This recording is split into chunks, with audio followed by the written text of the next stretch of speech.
Master. Big Boss. Welcome to my channel. 3, 2, 1. Let's watch the novel.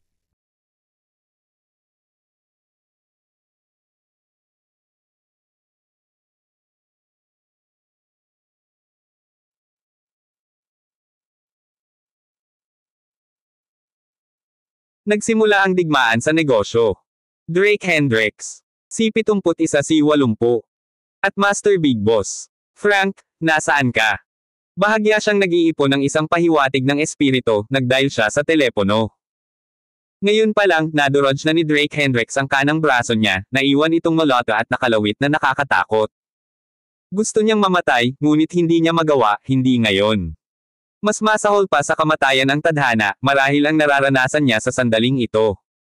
Iron Hoof, hinahabol ako. 3 sa mga miyembro ng team ko ay patay na, nasaan ka na? Ang gulat na boses ni Frank ay nagmula sa telepono, na may hindi pantay na paghinga na nagpapakita ng kanyang kalagayan. Maliwanag, ang Shadow Warrior ay nahaharap sa pagtugis. Nasa Moscow-style hotel ako, sobrang safe dito. Kung wala kang mapupuntahan, pwede kang pumunta dito. Ngayong gabi, mag-aayos ako ng bangka para mailabas ka. As if fearing the other side might become suspicious, he added, gusto ko ng 30 million. Hindi bababa sa 1 sentimo. Fuck! Businessman ka talaga.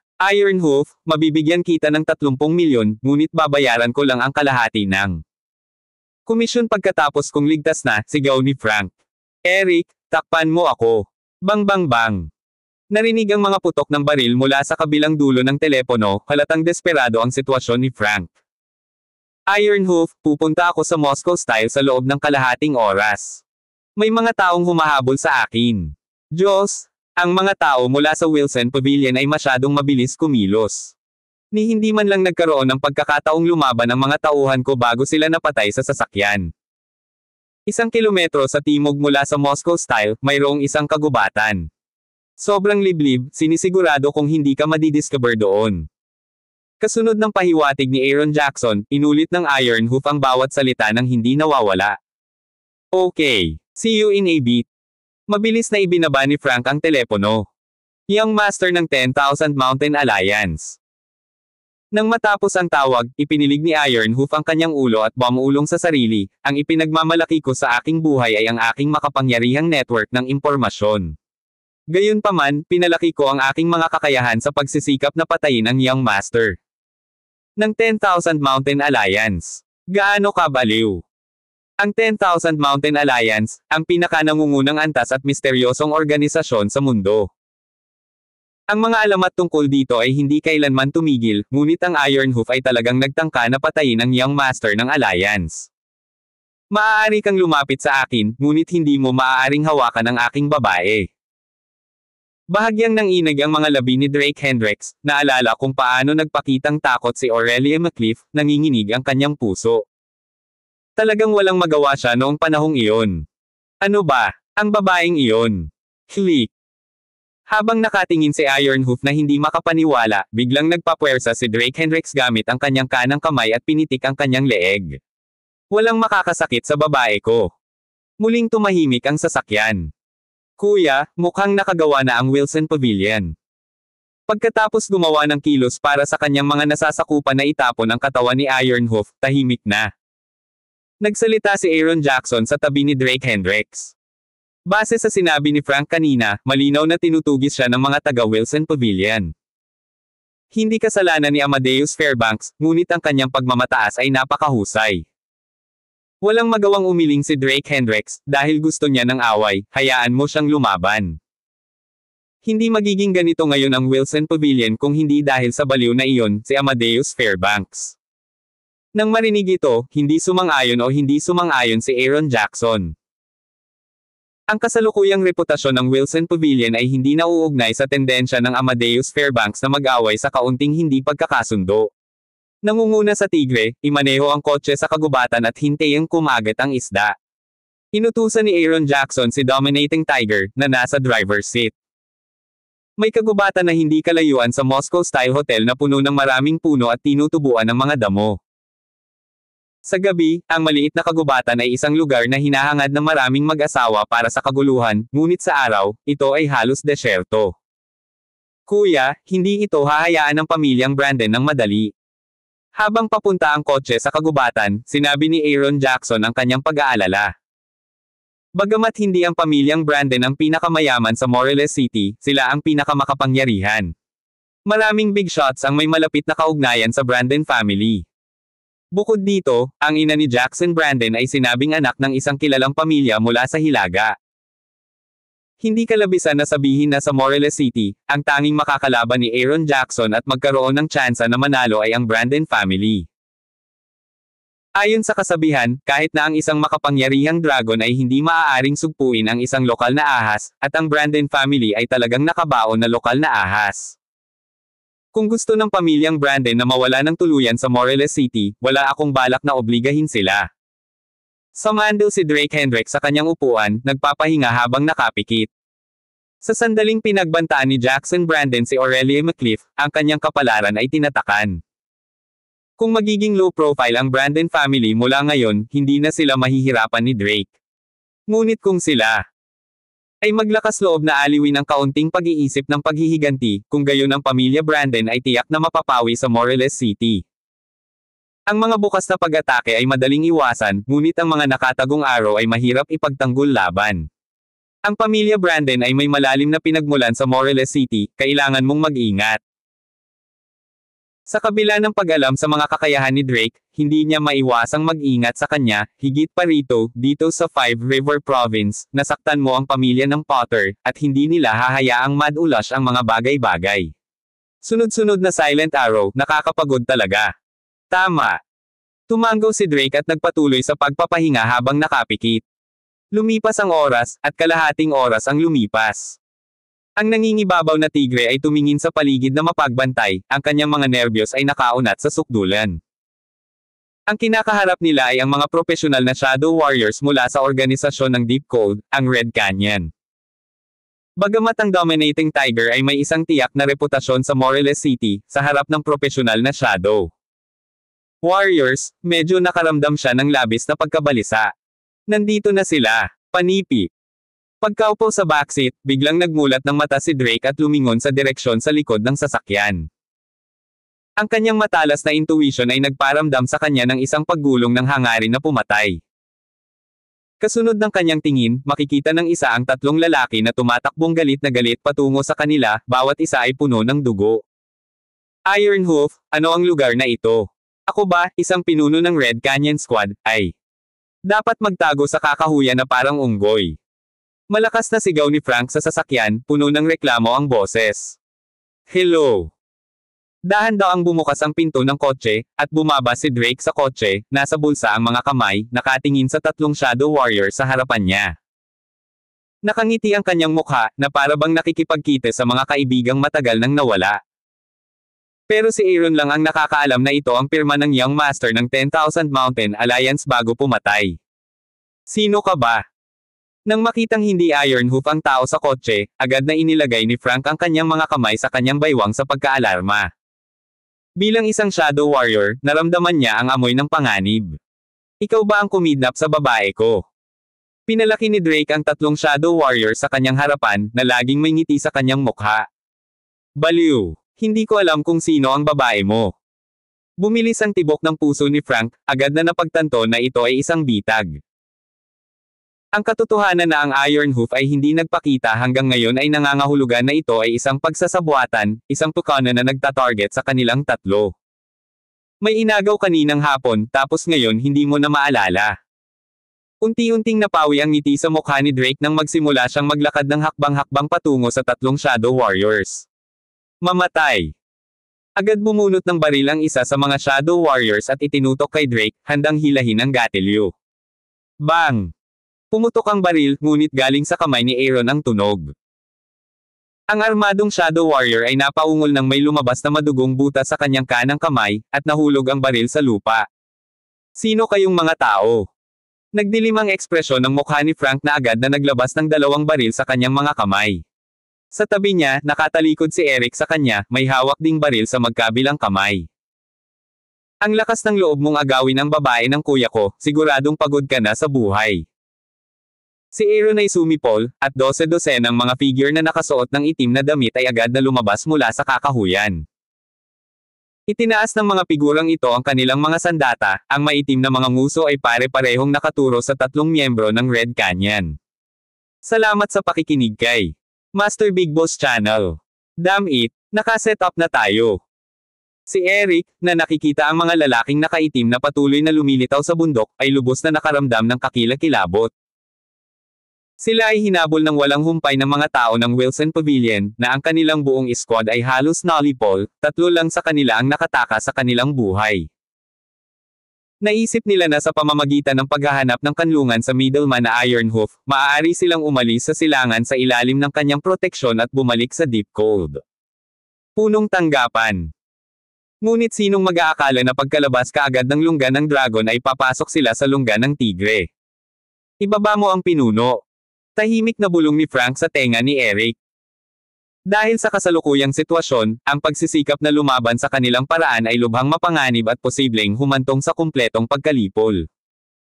Ngunit kung mahuli nila ang binata na nagsasalita, magkakaroon sila ng pagkakataong umalis sa lugar na ito. Sa mga sinaunang termino, ito ay tinatawag na paghuli muna sa hari kapag sinusubukang hulihin ang mga magnanakaw. Ngayon na, panipi. Sigaw ni Frank, na gumagawa ng usok na granada sa kanyang kamay. Sa sandaling kumilos siya, inihagis niya ang granada. Sabay-sabay na tumalikod si Eric bilang palihim na pagsang-ayon at nagpaputok sa kinatatayuan nina Drake Hendricks at Aaron Jackson. Ang biglaang pagkilos na ito ay nag-iwan sa mga kasama ni Aaron Jackson na walang oras upang mag-react. Ang ilang mga empleyado, na hindi pa rin alam sa nangyayari, ay nahulog sa mga pool ng dugo. Nang samantalahin ang pagkakataon, humarap si Frank at agad na nilapitan si Drake. Tambo! Damn you! Huwag kang gagalaw! Tumayo siya, itinutok ang baril kay Drake Hendricks at sumigaw ng malakas, kung sino man ang bumaril, papatayin ko siya. Sa sandaling iyon, sa wakas ay natagpuan ni Frank ang isang kamukha ng presensya sa isang nakapipinsalang araw. Ang dating kinatatakutan na pinuno ng Blood Canyon Squad ay nabawasan sa pagtakbo para sa kanyang buhay. Kapitan ko, pinayagan mo na akong makahinga. Itong mga Moldite na taga-silangan, talagang nangangahas na kalabanan ang ating Blood Canyon. Nang makitang nagtagumpay si Frank, naramdaman ni Eric na bumagsak muli ang kanyang nakabitin na puso. Hanggat mabibihag nila ang nangungunang taga-silangan na ito, makakaalis sila ng ligtas. Siyempre, ibinigay iyon upang maiwasan nila ang pagtugis sa Wilson Pavilion. Ang grupo ng mga baliw na iyon ay humabol sa mga tao na parang wala silang pangangailangan para sa kanilang buhay. Nasaan ang Ironhoof? Pinunasan ni Frank ang pawis sa noo at medyo magulo ang tanong. Siya ay galit na tumakas, na naubos ang kanyang lakas. Kung hindi lang sila sobrang fit sa katawan, baka namatay na sila sa pagod sa daan. Pero ngayon, isa lang ang gusto niyang linawin, saan nawala si Ironhoof, ang lalaking tumawag sa kanya. Hindi naniniwala si Frank na talagang pinagtaksilan sila ng Ironhoof. Alam niyang kapag nangyari ang ganitong pagtataksil, tiyak na hahabulin ng lahat ang informer at baka hindi na niya mailigtas ang sarili niyang buhay. Ironhoof, hinihintay ka niya dyan sa baba. Si Drake Hendricks, na nakaharap sa baril na nakatutok sa kanya, hinayaang lumutang ang bahagyang ngiti sa gilid ng kanyang bibig. Mabuti pang sabihin mo ang totoo. Kung hindi, puputulin ko ang iyong ulo. Ang pinaglaruan ay labis na ikinagalit ni Frank. Kung hindi nila mahanap ang Ironhoof, ang kanilang paglalakbay pabalik sa organisasyon ay magiging napakahirap. Sa Moreles City, ang Ironhoof lang ang nakakapagpuslit sa kanila nang walang nakakapansin. Sinabi ko na sa iyo, naghihintay sa iyo ang Ironhoof doon. Hinawakan ni Drake Hendricks ang nguso ng baril ni Frank, nakangiti pa rin, sunog. Sa tingin mo hindi ako maglalakas loob? Wala pang oras si Frank para mag-react bago nasa kamay ni Drake Hendricks ang kanyang baril, isang patunay sa hindi kapani-pani walang bilis ng isa. Para sa isang profesional na shadow warrior tulad ni Frank, ang gayong kapabayaan ay walang alinlangan na nakamamatay. Kaya, ang daliri ni Frank ay nanatiling nakadikit ng mahigpit sa gatilyo, ang kanyang mga ugat ay umabot sa kanilang limitasyon. Subukan mo akong barilin. Ngunit magkakaroon ka lamang ng isang pagkakataon. Pagbuhatan mo ang aking babae, at mamamatay ka sa isang kakilakilabot na kamatayan. Hinarap ni Drake Hendricks ang madilim na busaw ng baril na walang bakas ng gulat sa kanyang mukha, sa halip, may mapanuksong ngiti sa gilid ng kanyang bibig. Pumunta ka sa impyerno. Si Frank, na paulit-ulit na pinukaw, sa wakas ay nawala ang kanyang katwiran. Hinatak niya ang gatilyo sa galit. Ngunit sa sumunod na sandali, nanlaki ang kanyang mga mata sa hindi makapaniwala. Anong nangyayari? Click, click, click. Patuloy na hinaila ni Frank ang gatilyo, ngunit ang baril ay tumunog lamang ng jamang. Dahil ang iyong magazine ay nasa aking mga kamay. Dahan daw ang binitawan ni Drake Hendricks ang kanyang pagkakahawak, inihayag ang isang magazine bago niya ito marahas na binasag sa mukha ni Frank. Bang! Ang solidong metal na magazine ay tumama kay Frank sa tungki ng kanyang ilong, na nagpabalik sa Crimson Gorge squad leader sa isang kaawa-awang kalagayan. Paano ito posible? Napahawak si Frank sa kanyang mukha, walang tigil ang pagtulo ng dugo sa kanyang mga daliri. Bilang A. Shadow Warrior, hindi man lang niya napansin na ang magazine ng kanyang baril ay inilipat. Sino ka ba? Isa ka ba sa mga tao ni Wilson Pavilion? Pinilit niya ang kanyang utak, at ang tanging posibilidad na maiisip niya ay ang ilang halimaw mula sa Wilson Pavilion. Sa paglipas ng mga taon sa ilalim ng lupa, si Frank ay nakakuha ng ilang katanyagan, kahit na nakapasok ito sa mga ranggo ng Shadow Warrior sa isang punto. Ngunit ngayon, para siyang 3 taong gulang na bata, walang magawang pinaglaruan at walang kapangyarihang baguhin ang kanyang sitwasyon. Ngayon, ikaw na ang magbayad ng presyo. Huminga ng malalim si Drake Hendricks at humakbang pasulong. Bang! Biglang hinaila ni Eric ang gatilyo. Siya ay nakatayo sa hindi kalayuan, lahat para sa kapakanan ng paghihintay ng pagkakataon. Gayunpaman, sa susunod na sandali, si Drake Hendricks, tulad ng isang multo, ay umiwas at nagpakita sa harap ni Frank. Ah, Eric, bastard ka. Ang bala para kay Drake Hendricks ay tumagos na ngayon sa balikat ni Frank, na nagpapadala ng isang spray ng dugo. Aaron Jackson, tapusin mo siya para sa akin. Hinawakan ni Drake Hendricks ang balikat ni Frank gamit ang isang kamay, na dinudurog ang kanyang buto sa magkapira-piraso. Samantala, naglabas ng handgun si Aaron Jackson sa kanyang baywang at dirdiretsong binaril sa braso ni Eric. 3 Shadow Warriors, na binabaliwala ang naunang bumagsak, ngayon ay lubos na nawala ng kakayahang lumaban. Galing ka sa Wilson Pavilion. Bakit gusto mo akong patayin?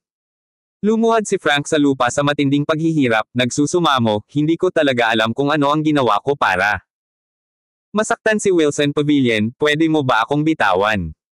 Ang dating makapangyarihang squad leader ng Crimson Gorge ay lumuluhod na ngayon na parang aso, nagmamakaawa. Wilson Pavilion. Matapos marinig ang kanyang mga salita, umiling si Drake Hendricks at sinabing, maaaring bigyan ka ng mabilis na kamatayan ni Wilson Pavilion, ngunit hindi ko gagawin. Dahil dyan, malakas niyang itinatak ang mga buto sa kamay ni Frank hanggang maging alikabok. Ah, please, please. Patayin mo ako, demonyo ka. Kahit na si Frank ay mula sa Shadow Warriors, ang matinding kirot ng mga belang buto ay nagdulot sa kanya na humingi ng kamatayan. Ang kanyang buong kaliwang kamay ay durog sa laman, mulata at walang hugis na parang bunten ng putik. Pakiusap, bigyan mo ako ng mabilis na pagtatapos. Sa sandaling iyon, ang Diablo na kumitil ng di mabilang na mga buhay sa wakas ay nakaranas ng takot na madamay sa awa ng iba. Ang sakit ay patuloy na sumasalakay sa kanyang utak, na nagpailalim sa kanya sa isang masakit na pagsubok. Gusto mo bang mamatay? Hindi ganoon kadali iyon. Yumuko si Drake Hendricks, tumingin sa nabaluktot na mukha ni Frank, at mahinang bamulong, yung babaeng inagaw mo, asawa ko siya. Ano? Nang marinig ito, nanginginig si Frank at tumingin kay Drake Hendricks na puno ng takot ang mga mata. Hindi ako mabuting tao, kaya hindi lang dito magtatapos. Pagkasabi nito, muling bumaba si Drake Hendricks, na dinurog ng tuluyan ang mga buto ng kabilang kamay ni Frank. Ah, papatayin kita. Si Frank, galit sa sakit, ay tumalon mula sa lupa, sinusubukang gamitin ang kanyang ulo upang hampasin si Drake Hendricks. Bang! Nagpasuntok si Drake Hendricks, nabasag ang bungo ni Frank sa impact. Thud! Sa paglamig ng katawan ni Frank, sa wakas ay natapos din ang kanyang makasalanang buhay. Sayang naman. Sa pagtingin sa walang buhay na katawan ni Frank sa lupa, ibinaling ni Drake Hendricks ang ulo kay Eric. Huwag mo akong tingnan, wala itong kinalaman sa akin. Si Eric, na nasaksihan ang malupit na pagpatay kay Frank, ngayon ay takot na ang kanyang mga labi ay pumuti. Salamat sa pakikinig kay Master Big Boss Channel. Ang panloob na mundo ni Eric ay gumuho sa sukdulan sa sandaling ito. Kung alam niyang ito na ang kanyang katapusan, hindi na sana niya sinundan si Frank sa simula pa lang. Kasali ka rin sa usapin ng pagkidnap sa asawa ko, hindi ba? Unti-unting lumapit si Drake Hendricks, dumilim ang mukha sa sukdulan. Huwag kang lalapit.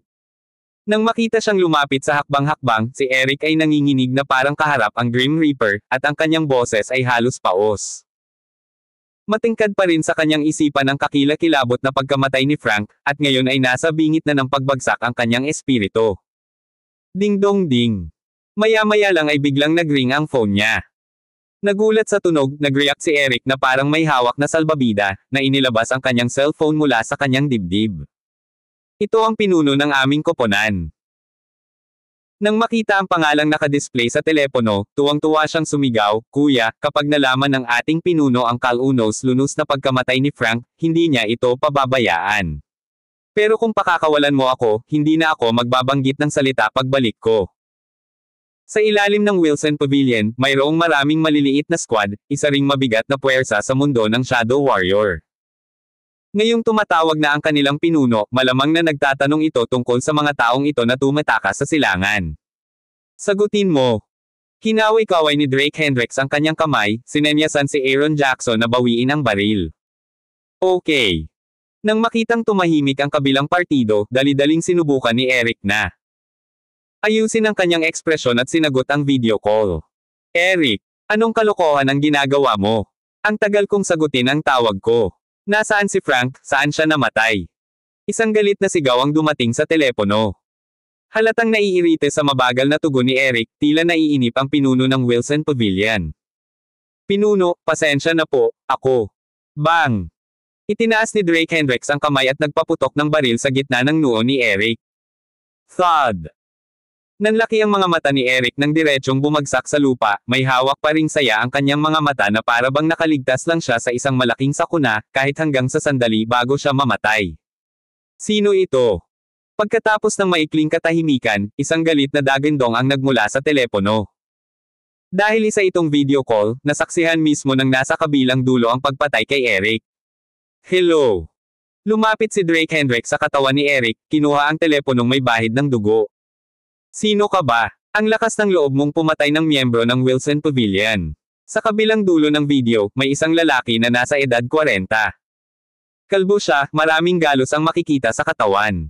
Maliwanag, ito ay mga sugat na natanggap habang isinasagawa ang mga misyon. Sa sandaling ito, puno ng galit ang mukha ng kalbo. Sila ay iyong mga subordinate. Kinuha ni Drake Hendricks ang telepono at itinutok ang kamera sa naputol na katawan ni Frank, na halos hindi na makilala. Ikaw. Matapos makita ang eksenang ito, ang paghinga ng lalaki ay naging mas mabilis, at siya ay umungal ng may galit, "Hangang tao, ako mismo ang puputulan ng iyong ulo." Ang pangkat ni Frank ay isang namumukod tanging isa sa ilalim ng kanyang utos. Sa mga tuntunin ng kapangyarihang panlaban, maaari silang may rank sa dalawang nangungunang ng Wilson Pavilion. Pero ngayon, dahil sila ang iyong mga lalaki, may mensahe ako para sa iyo. Biglang inihagis ni Drake Hendricks ang telepono sa ere, "Sa loob ng 6 na buwan, sisirain ko ang iyong lungga." Bang! Sa isang putok ng baril, tuluyang nabasag ng bala ang telepono sa ere. "Papatayin kita." Kasabay nito, sa loob ng isang vilya, pinagdurog-durog ng kalbong lalaki ang mesang nasa harapan niya ng sampal. Leader ng team. Anong nangyari at ikinagalit mo ng husto? Nang makarinig ng hindi pangkaraniwang ingay mula sa silid, mabilis na pumasok ang isang nasa katanghaliang gulang na lalaki na puno ng mga galos ang mukha. Walang tigil siyang nagbabantay sa labas ng silid, pinuprotektahan ang kaligtasan ng kalbong lalaki. Si Frank at ang iba pa, lahat sila ay pinatay na. Ang kalbo na lalaki ay pinisil ang mga salitang ito halos sa pamamagitan ng pagngangalit ng mga ngipin. Ang squad ni Frank ay isa sa kanyang pinakapinagkakatiwalaan ng mga koponan, na nagdadala ng malaking kita para sa Blood Canyon bawat taon. Ngayong nabura na ang buong squad, walang alinlangang nagresulta ito sa pagbaba sa pagiging epektibo ng labanan ng Blood Canyon. Bukod dito, ang panloob na pagkakaisa ng Deep Cold ay hindi solid, at ilang mga general ang nagmungkahi na ay streamline ang mga koponan, panatilihin ang mga elite, at itapon ang ilang mga squad na may mababang kakayahan sa pakikipaglaban. Sa ganoong sandali, ang pagkawala ng napakaraming lakas sa pakikipaglaban sa Blood Canyon ay naging napakalamang na iwanan ito ng Deep Cold. Kapag nawalan sila ng suporta ng Deep Cold, magiging mahirap ang mga araw para sa Blood Canyon. Ano ba, si Frank at ang iba pa ay patay na. Nagulat din ang lalaking may peklat. Hindi ba sila kumuha ng trabaho? Nakipag-chat ako kay Frank kagabi, at sinabi niya na ito ay isang bagay lamang ng pagkuha ng isang ordinaryong babae, kahit na kinukutya ang kliyente para sa paggawa ng malaking bagay mula sa wala. Gumagawa ng big deal sa wala. Ang kalbong lalaki, na labis na inis, ay hinaplos ang kanyang kalbo na ulo at seryosong sinabi, ang pagkakakilanlan ng babae ay dapat na malayo sa simple. Dapat mong malaman na dahil sa babaeng ito, nagdeklara na ng digmaan ang Wilson Pavilion sa atin, Blood Canyon, kahit na nasa panganib na masaktan ang Deep Cold. Nagulat din siya nang malaman niya ang balitang ito. Bagamat mortal na magkaaway ang Wilson Pavilion at Deep Cold, nagawa nilang manatili sa kanilang sariling tubig sa loob ng maraming taon. Ang parehong kapangyarihan ay napakalaki, ngunit ang ideya na ubusin ang isa sa isang mabilis ay imposible lamang. Kung ang magkabilang panig ay magdurusa, ang mga mag-aani ng mga benepisyo ay tiyak na ang mga umuusbong na puwersa. At ganoon din, nang walang anumang babala, ang Wilson Pavilion ay nagpahayag ng digmaan sa Deep Cold. Kalahating oras lang bago, ang isa sa kanyang mga squad sa Middle East ay hindi inaasahang inatake ng Wilson Pavilion. Bagamat mabilis na nakatakas ang kanyang mga tauhan, nawalan pa rin sila ng 2 miyembro. Ang pangyayaring ito ang nagparamdam sa kalbong si Kylie na seryoso ang Wilson Pavilion. Kaya dali-dali niyang tinawag sina Frank at Eric, umaasang ma-alerto sila na maging maingat. Ngunit sa sandaling magkonekta ang video call, nakita ni Kylie ang kanyang mga paboritong miyembro ng squad na pinatay sa mga nakakakilabot na eksena. Isumbong ba natin ito sa general? Mukhang mas seryoso ang bagay na ito kaysa sa inaakala natin. Matapos marinig ang mga salita ni Kylie, ang ekspresyon ng lalaking may galos ay naging lubhang seryoso.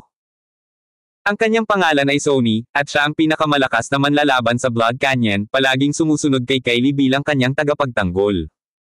Bukod kay Kylie, ang Sony ay mahalagang numero ng 2 tao sa Blood Canyon. Nahaharap sa isang biglaan at matinding pagbabago, nakaramdam siya ng isang masamang palatandaan. Wala tayong ibang choice. Sa ngayon, nasa Deep Cold pa rin kami. Para harapin si Wilson. Nakakabaliw na pagganti ni Yob 111,011, wala lang tayong magagawa sa Hayes Canyon Ana SKUII. Kumilos ang Canyon. Nag-alinlangan si Kylie, saka kinuha ang itim na telepono sa mesa. Kung tumanggi ang Deep Cold na pakilusan ang Hades Canyon at Skull Canyon, magiging lubhang mapanganib ang ating sitwasyon. Tumango si Sony bilang pagsang-ayon. Sa loob ng Deep Cold, ang pinakamakapangyarihang organisasyon ay ang Hades Canyon at Skull Canyon. Ang 2 squad na ito ay pinarangalan bilang mga ninong ng mundo ng Shadow Warrior. Maraming kilalang Shadow Warriors ang mga miyembro ng 2 squad na ito. Kylie, anong problema? Nag-vibrate ang itim na telepono, at may lumabas na binata sa screen. General Mori, ang aming Blood Canyon ay nakatagpo ng ilang problema. Ang pangkat ni Frank ay ganap na nabura. Malalim na sumimangot si Kylie, mabigat ang kanyang ekspresyon. Nag-iipon siya ng maraming galit sa loob ngunit walang labasan para dito. Patawarin mo ako, ngunit ang iyong mga miyembro ay talagang walang halaga. Naiinis na umiling ang binata, sobrang pagpapahalaga nila sa kanilang sarili, hindi ba sila karapat-dapat mamatay? Tama ka General, pero... Si Kylie, pilit na pinipigilan ang kanyang galit, pakiramdam niya ay sesabog na siya. Gayunpaman, siya ay walang kapangyarihan, bagamat ang kabilang partido ay nasa 20s lamang, siya ang kinatawang pinuno ng Hades Canyon at isa rin sa 6 na general sa Deep Cold, na may pinakamataas na kapangyarihan. Aayusin ko ang isang taong maghihiganti para sa iyo. Kung wala nang iba, huwag mong sayangin ang oras ko. Naiinip na sabi ng binata saka ibinaba ang tawag. Fuck! Panipi! Hindi na nakapagpigil si Kylie, binasag ang itim na telepono sa isang suntok. Salamat sa pakikinig kay Master Big Boss Channel. Si Drake Hendricks ay walang ideya na may tao pagkatapos ng kanyang buhay. Ngunit kahit nalaman niya, hindi ito mahalaga dahil ang kanyang mga magiging mamamatay ay naghahatid lamang ng kanilang mga sarili sa kanilang kamatayan. Ituturing na lang niyang isang mabuting gawa ang personal na ipadala ang mga demonyong ito sa impyerno. Pagkatapos umalis sa Moscow-themed venue, inutusan ni Drake Hendricks si Aaron Jackson na mag-asikaso ng mga bagay-bagay, at umuwing mag-isa sa kanyang bagong tahanan. Ang bagong bahay ay matatagpuan sa Newport Garden, isang pangunahing distrito sa gitna ng Morelos City kung saan ang average na presyo ay tumaas ng higit sa 20,000. Ang mayaman o maharlika lamang ang kayang tumira dito. Binili pa nga ni Aaron Jackson ang pinakamahal na manor doon para tirahan nina Drake Hendricks at Aurelia McLeaf. Sa pasukan ng mansyon ay nakatayo ang isang dosenang lalaking nakaitim, maayos na nakasuot. Dahil ito ay isang mayamang lugar sa Newport Garden, walang nakapansin sa tagpong ito. Boss! Nang makita nilang dumating si Drake Hendricks, sabay-sabay na sumaludo sa kanya ang mga bodyguard. Sa ngayon, alam na ng lahat ng empleyado ni Aaron Jackson na ang binata sa harap nila ay ang amo ng kanilang amo. At ang makapagbantay dito, na nagpoprotekta sa babae ni Drake Hendricks, ay isang karangalan para sa kanila. Mahusay na trabaho, panipi. Mula sa kanyang bulsa, kinuha ni Drake Hendricks ang isang card at ibinigay ito kay Wolverine, isang mahusay na commander sa labanan sa ilalim ni Aaron. Jackson, matagal na kayong nandito, ilabas mo sila para makapagpahinga. Karangalan naming protektahan ang hipag, paano namin kukunin ang pera mo? Tatanggi na sana si Wolverine ngunit naputol ito ni Drake Hendricks, lahat naman ay nagsumikap. Ako, si Drake Hendricks, tinuturing kayong mga kapatid, mga kaibigan. Ang pera sa card na ito, pagkatapos masakop ang pagkain at inumin, ay ibabahagi sa inyo. Kakailanganin namin na magsumikap ka sa hinaharap para maprotektahan mong mabuti ang iyong hipag. Ito. Nang marinig ang mga salita ni Drake Hendricks, nakaramdam si Wolverine ng panginginig sa kanyang puso. Ang salitang magkakapatid ay parang mainit na sikat ng araw na lalong naging komportable sa loob nila. Ang mga taong ito ay madalas na kinukutya bilang mga allipiers, ngunit ngayon ay may nagtuturing sa kanila bilang mga kapatid, at ito ay ang amo ng kanilang amo. Kuya, para sa ating mga kapatid, walang halaga ang matapang na tubig at apoy. Narito, ako, si Wolverine, sa ngalan ng aming mga lalaki, ay nais munang magpasalamat sa iyo. Bahagyang namula ang mga mata ni Wolverine, at medyo namamaos ang boses. Hindi na siya tumanggi, tinanggap niya ang bank card at bumaling upang sumigaw sa mga bodyguard sa may pasukan, guys, pinapainom tayo ni Brother Davenport, tara na. Salamat, kapatid na Davenport. Sabay-sabay na sigaw ng dosenang lalaki. Ang pagprotekta sa asawa ni Drake Hendricks ay bahagi ng kanilang tungkulin. Ngayon na mayroon silang ilang gantimpala sa ibabaw nito, hindi sila maaaring maging mas masaya. Sige. Nandito na ako. Kakausapin ko si Aaron Jackson, tumango si Drake Hendricks, senyales na umalis na sila. Kasama niya doon, walang makalapit kay Aurelia McLeaf. Matapos magpasalamat muli, sunod-sunod na umalis ang mga bodyguard. Pagkaakyat lang ni Drake Hendricks ay namalayan niyang mahimbing na ang tulog ni Aurelia McLeaf. Kahit sino ay matatakot sa mga ganitong pangyayari. Dahil madilim na, paimpal niyang hinawi ang mga kurtina at humiga sa tabi ni Aurelia McLeaf. Sa pakikinig sa tuloy-tuloy na paghinga ng kanyang asawa, isang ngiti ng kaligayahan ang walang malay na nabuo sa kanyang mga labi. Ito ang unang pagkakataon na natulog ang dalawa sa iisang kama. Sa Five River Province, sa Potter Family Mansion. Sa panunood ng Kwame Potter at Harlan Potter na may kapansanan, nanginginig sa galit si Stanislaus Potter. Stanislaus, wala akong pakialam kung sino iyon. Kung maglakas loob silang iwan ang nag-iisang anak ko ng ganito. Gusto ko silang patayin. Sa kanyang tagiliran, namamagana ang mga mata ni Asriel Leopold sa pag-iyak, at hindi mapigilan ang pag-iyak nito. Sina Asriel Leopold at Stanislaus Potter ay kasal ng maraming taon at nagkaroon lamang ng isang anak na lalaki. Siya ay doted sa kanya mula pa siya ay maliit, indulging bawat isa sa Kwame Potter's desires sa sandaling ito ay ipinahayag. Ang ganitong uri ng kapaligiran ang naging dahilan kung bakit ang Kwame Potter ang numero 1 wastrel sa Five River Province. Sa paaralan, kilala siya sa patuloy na pakikipag-away, at pagkatapos ng pagtatapos, siya ay naging mas walang ginagawa, patuloy na gumagastos ng pera. Ngunit walang pakialam ang mag-asawa, umaasa lang sila na si Kwame Potter ay mabubuhay ng ligtas at mapayapang buhay, kahit na ang ibig sabihin noon ay mabuhay sa pera ng kanyang mga magulang magpakailanman. Ngunit ngayon, nabali ang mga paa ni Kwame Potter, at ang mga doktor ay nagpumiglas para lamang mailigtas ang mga putol-putol na mga paa, lalo pat tiyakin na ang nag-iisang tagapagmana ng pamilyang Potter ay makakalakad muli tulad ng isang normal na tao. Maglakas loob na sakta ng aking anak, gusto kong patayin ang kanyang buong pamilya. Itinutok ni Stanislaus Potter ang kanyang kamao sa sofa, ang kanyang mga mata ay kumikislap sa malamig na liwanag. Nagdulot na ng kaguluhan ang usapin sa buong lungsod, at marami pa nga ang dumating upang kutsain ang pamilyang Potter. Isa sa mga nangungunang figure ng Five River Province ang nabali sa publiko ang binti ng kanyang nag-iisang anak, isang kahihiyan ng napakalaking sukat. Ngayong hapon lamang, maraming tao ang bumisita sa ilalim ng pagkukunwari ng pagtatanong tungkol sa kalusugan ni Kwame Potter. Ngunit alam ng lahat na naruroon ang mga bisitang ito upang kutsain ang pamilyang Potter, upang makitang nabawasan ang estadong may kapansanan na Kwame Potter. Master, ang iyong telepono. Noon lang, lumapit ang isang bodyguard kay Stanislaus Potter na may hawak na cordless phone. Sabihin mo na lang na busy ako. Hindi ako tatanggap ng mga tawag ng sinuman, kahit na sino man iyon. Kinaway-kaway ni Stanislaus Potter ang kanyang kamay, sinenyasan ng bodyguard na si Eve. Lahat ng mga tumatawag ngayon ay parang mga bisita, lahat nandoon para tuyain ang Potter family. Iyon ang dahilan kung bakit tumanggi siya sa lahat ng mga bisita, tumanggi na makita ang sinuman. Guru, ito ay isang tawag mula sa Dustless. Nag-alangan ng bodyguard, nagpapaliwanag pa. Kung sino pa man, diretso na ang tawag niya. Ngunit hindi siya nang ahas na gawin iyon sa Dustless. Master, ito ay Master. Pinilit ni Harlan Potter na umupo mula sa kanyang kama, balak na sagutin ang tawag. Ngunit ang kanyang kamay ay nabali na ni Drake Hendricks, na ngayon ay nakabalot sa makapal na plaster.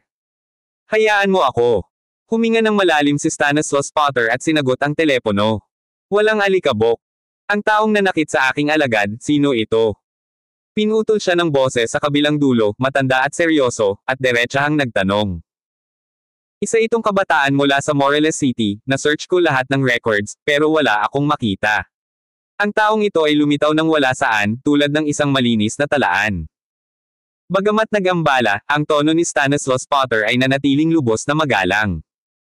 Hindi siya nang ahas na magtanim ng anumang sama ng loob sa isang makapangyarihang amo. Si Dustless ang master ni Harlan Potter, na naninirahan sa buong taon sa Asher Windview sa Five River Province. Siya ay isang nakaligpit na naglilinang ng masigasig, bumababa sa bundok. Para lamang sa mga mahahalagang kaganapan. Si Harlan lang ang kanyang alagad, na lubos niyang itinatangi. Tiyak, siya ay lumabas mula sa pag-iisa ng marinig ang tungkol kay Harlan na baldado. Ipadala sa akin ang impormasyon tungkol sa taong iyon. Nandyan ba si Harlan? Kapansin-pansing lumambot ang tono ni Dustless nang banggitin si Harlan. Siya. Nagmamadaling inilapit ni Stanislaus Potter ang telepono sa tenga ni Harlan. Guru, dapat ipaghiganti mo ako. Nang marinig ang boses ni Dustless, tuluyang bumagsak si Harlan. Ang dating palalo at mayabang sa kanya ay naging lubhang mabisyo pagkatapos ng pag-urong na ito. Kahit na nagsasalita, napuno siya ng layuning pagpatay. Ang pagkatalo na ito ay natapakan ang kanyang pagmamataas at pagpapahalaga sa sarili. Harlan, ingatan mo ang sarili mo. Matatapos na ako ngayong gabi, at makikita na kita bukas. Kung tungkol sa taong nanakit sa iyo, hindi na siya mabubuhay bukas ng gabi. Pagkatapos mag-alay ng ilang nakakaaliw na salita, ibinaba ni Dustless ang tawag. Stanislaus, sa pagkilos ni Dustless, ang binatang iyon ay parang patay na. Tumawa si Azriel Leopold sa pamamagitan ng kanyang mga luha, ang kanyang mga mata ay puno ng malisyosong tuwa. Mabait lang ang puso ni Dustless, tiyak na bibigyan niya ng mabilis na wakas ang batang iyon. Gusto kong pahirapan siya ng paunti-unti, at iparamdam sa kanya na patay na siya. Sa tuwing nakikita niya si Kwame Potter na nakahiga na walang malay sa kama, ang kanyang puso ay nadudurog ng hindi makayanan. Ang kanyang anak, na hindi pa natama ng kahit isang suntok sa paglaki. Pero ngayon, muntik na siyang mapatay. Oo, sa paggalaw ni Dustless, mapapahamak siya. Agad na umangat ang mood ni Stanislaus Potter sa sinabi ng kanyang asawa. Anak, pahalagahan mo ang iyong mga huling sandali. Salamat sa pakikinig kay Master Big Boss Channel. Kinabukasan, maliwanag na, nagising si Aurelia McLeaf. Sa oras na iyon, nakapaghanda na ng almusal si Drake Hendricks at naghihintay sa kanya sa dining hall. Nang makita ang eksena sa harap niya, naramdaman ni Aurelia McLeaf ang init ng tahanan sa unang pagkakataon. Dito, walang away sa pagitan ng kanyang mga magulang, tanging kapunuan ng kaligayahan. Ito ang kanilang mundo, ang kanilang tahanan.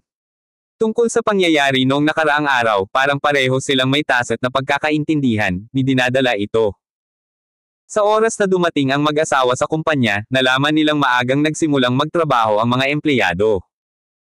Mahigit isang oras pa ang natitira bago ang opisyal na pagsisimula ng trabaho, at ang hindi pangkaraniwang tanawing ito ay nagpa-curious kay Aurelia McLeaf. Presidente McLeaf. Sa daan, lahat ng mga empleyadong nakasalubong nila ay bumati sa kanila. Hindi naman sa gusto nila, sadyang masyadong bayolente ang mga kilos ni Drake Hendricks noong nakaraang araw.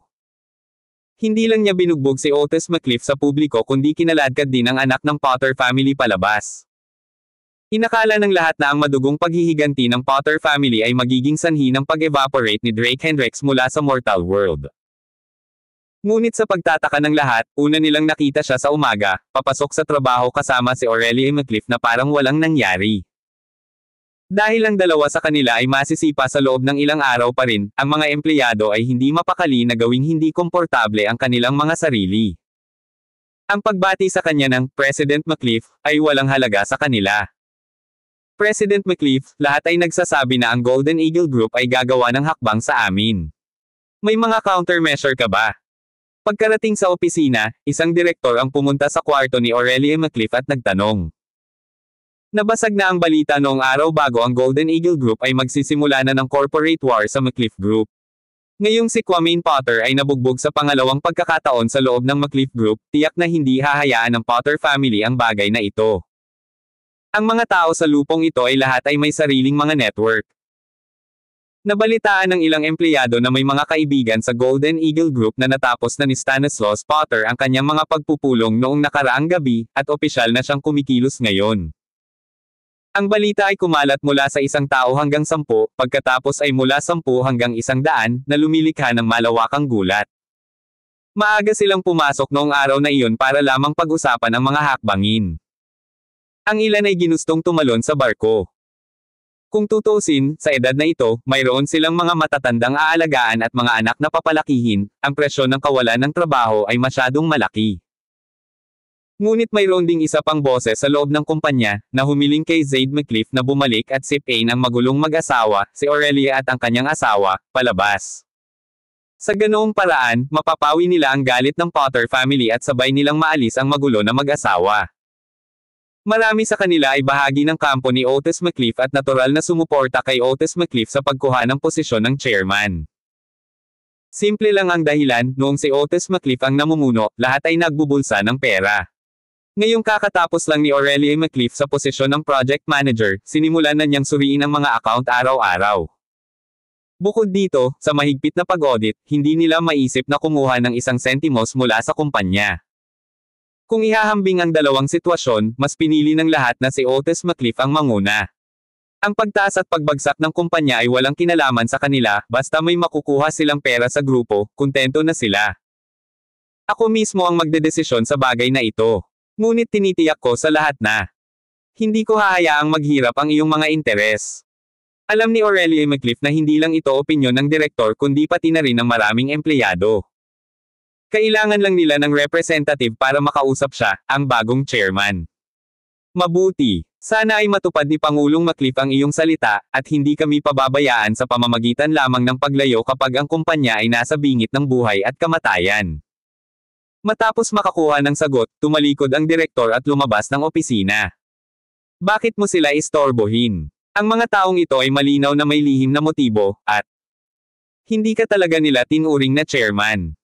Sumandal si Drake Hendricks sa sofa, inilabas ang kanyang telepono at walang tigil na nag-swipe.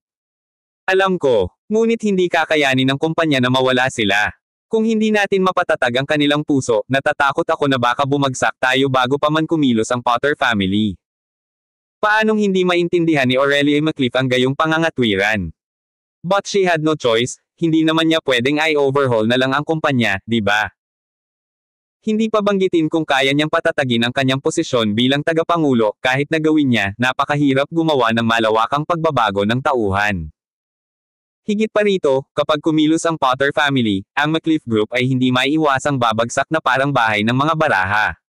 Pagkatapos, masunurin na lamang siyang umalis at ibigay ang kanyang posisyon kina Zaid McCliff at Otis McCliff. Tagapangulo, sa palagay ko ay may dapat akong iulat sa iyo. Ang maliit na wang mula sa Departamento ng Pananalapi ay nagmamadaling pumasok na may napakasamang hitsura sa kanyang mukha. Sa ilang mga tao sa kumpanya na malapit sa Aurelia McCliff, si Little Wang ay isa sa kanila. Siya ay isang ordinaryong accountant sa Departamento ng Pananalapi na responsible sa pagkalkula ng sweldo. Little Wang, maghintay ka, mahina akong sabi ni Aurelia McCliff. Sumenya si Aurelia McCliff sa kanya na huwag magmadali. Tagapangulo, naramdaman kong may mali sa direktor ng pananalapi. Hindi pa araw ng sweldo, nagpunta pa siya sa bangko ng madaling araw. Pagkaalis niya, sinamantala ko ang bakanteng silid, palihim kong binuksan ang kanyang computer, at natuklasan kong naglilipat siya ng pera. Ang mukha ni Little Wang ay namutla, at ang kanyang boses ay naging mahina at humina. 3 bilyon ang inilipat mula sa mga account ng kumpanya ng sabay-sabay, ganap na pinutol ang aming likidong pondo.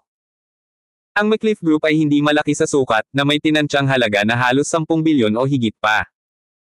Ang 3 bilyon ay halos lahat ng likidong kapital ng kanilang grupo, ang natitira ay hindi natitinag na mga ari-arian at mga pamumuhunan sa proyekto. Sa sandaling nawala ang likidong kapital na ito, ang kumpanya ay nasa isang deadlock. Ang tanging solusyon ay ang kumuha ng pautang sa bangko, ngunit sa kilalang hakbang ng pamilya Potter ngayon, aling bangko ang mangmang na magpapahiram sa kanila ng pera. Tumawag ka ng pulis. Tawagan sila agad. Walang gaanong oras, dapat mabawi natin ang pera. Mahigpit na nagsalubong ang mga kilay ni Aurelia McCliff. Kung wala itong 3 bilyong likidong pondo, mas maliit pa ang tsansa niyang manalo. Walang silbi. Bagamat ikaw na ang chairperson sa pangalan ngayon, acting chairperson ka lang hanggang sa magkabisa ang kontrata. Ang mga namamahala sa kumpanya ay sina Zaid McCliff at Old Master McCliff pa rin.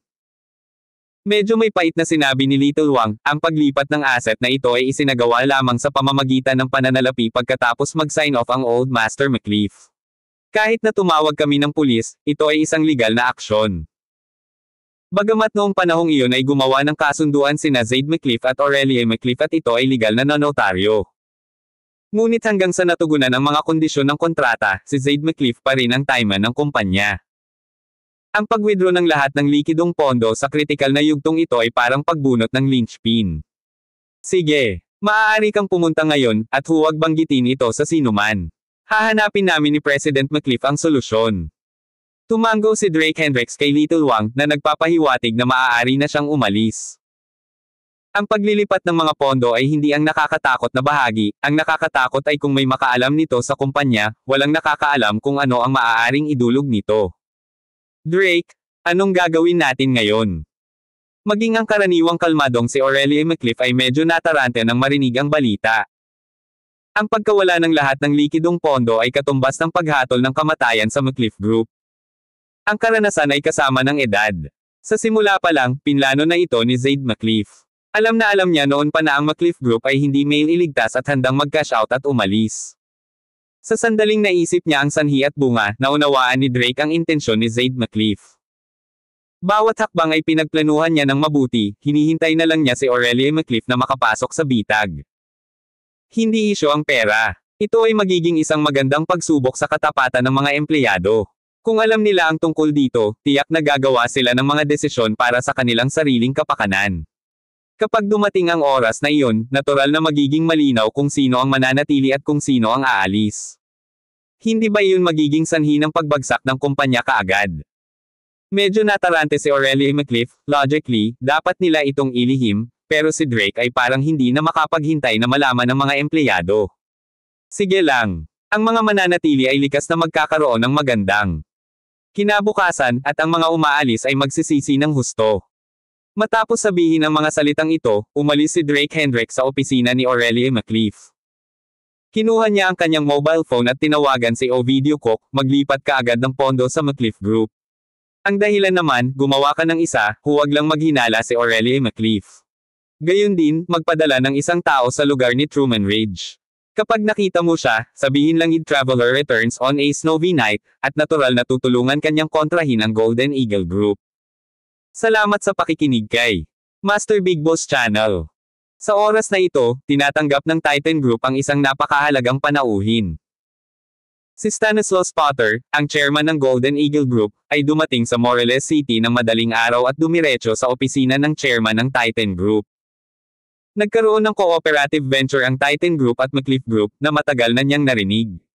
Bukod dito, ayon sa impormasyong nakuha ng Potter family, ang bagay na ito ay personal na inaprubahan ni Ovidio Koch. Napagpasyahan na ni Stanislaus Potter na lumipat laban sa McCliff Group, at ang layunin niya ngayon ay ipaalam ang Titan Group para ma-withdraw ni Ovidio Koch ang mga pondo. Kung hindi, kung bumagsak ang McCliff Group, lahat ng perang ipinuhunan ng Titan Group ay mauubos. Bagamat nabulag ng puot, malinaw na ayaw ni Stanislaus Potter na masaktan ang nangungunang figure ng Morelos City. Pero ang hindi niya inaasahan ay wala si Ovidio Koch sa kumpanya, iilan lang ang mga senior executive na nandoon para tanggapin siya.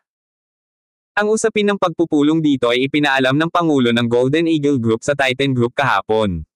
Bilang isa sa mga pinaka-prestihiyosong negosyante sa Five River Province, si Stanislaus Potter ay lubos na kagalang-galang. Sa teorya, dapat na personal na tinanggap ni Ovidio Koch ang stellar entrepreneur na ito sa pasukan ng gusali, ngunit hindi lamang walang pagtanggap, ang kinaroroonan ni Koch ay hindi alam ngayon. Nagalit ito kay Stanislaus Potter. Saan napunta ang chairman mo? Nakaupo sa reception room, ang kanyang mukha ay slumph, at ang kanyang tono ay medyo malamig.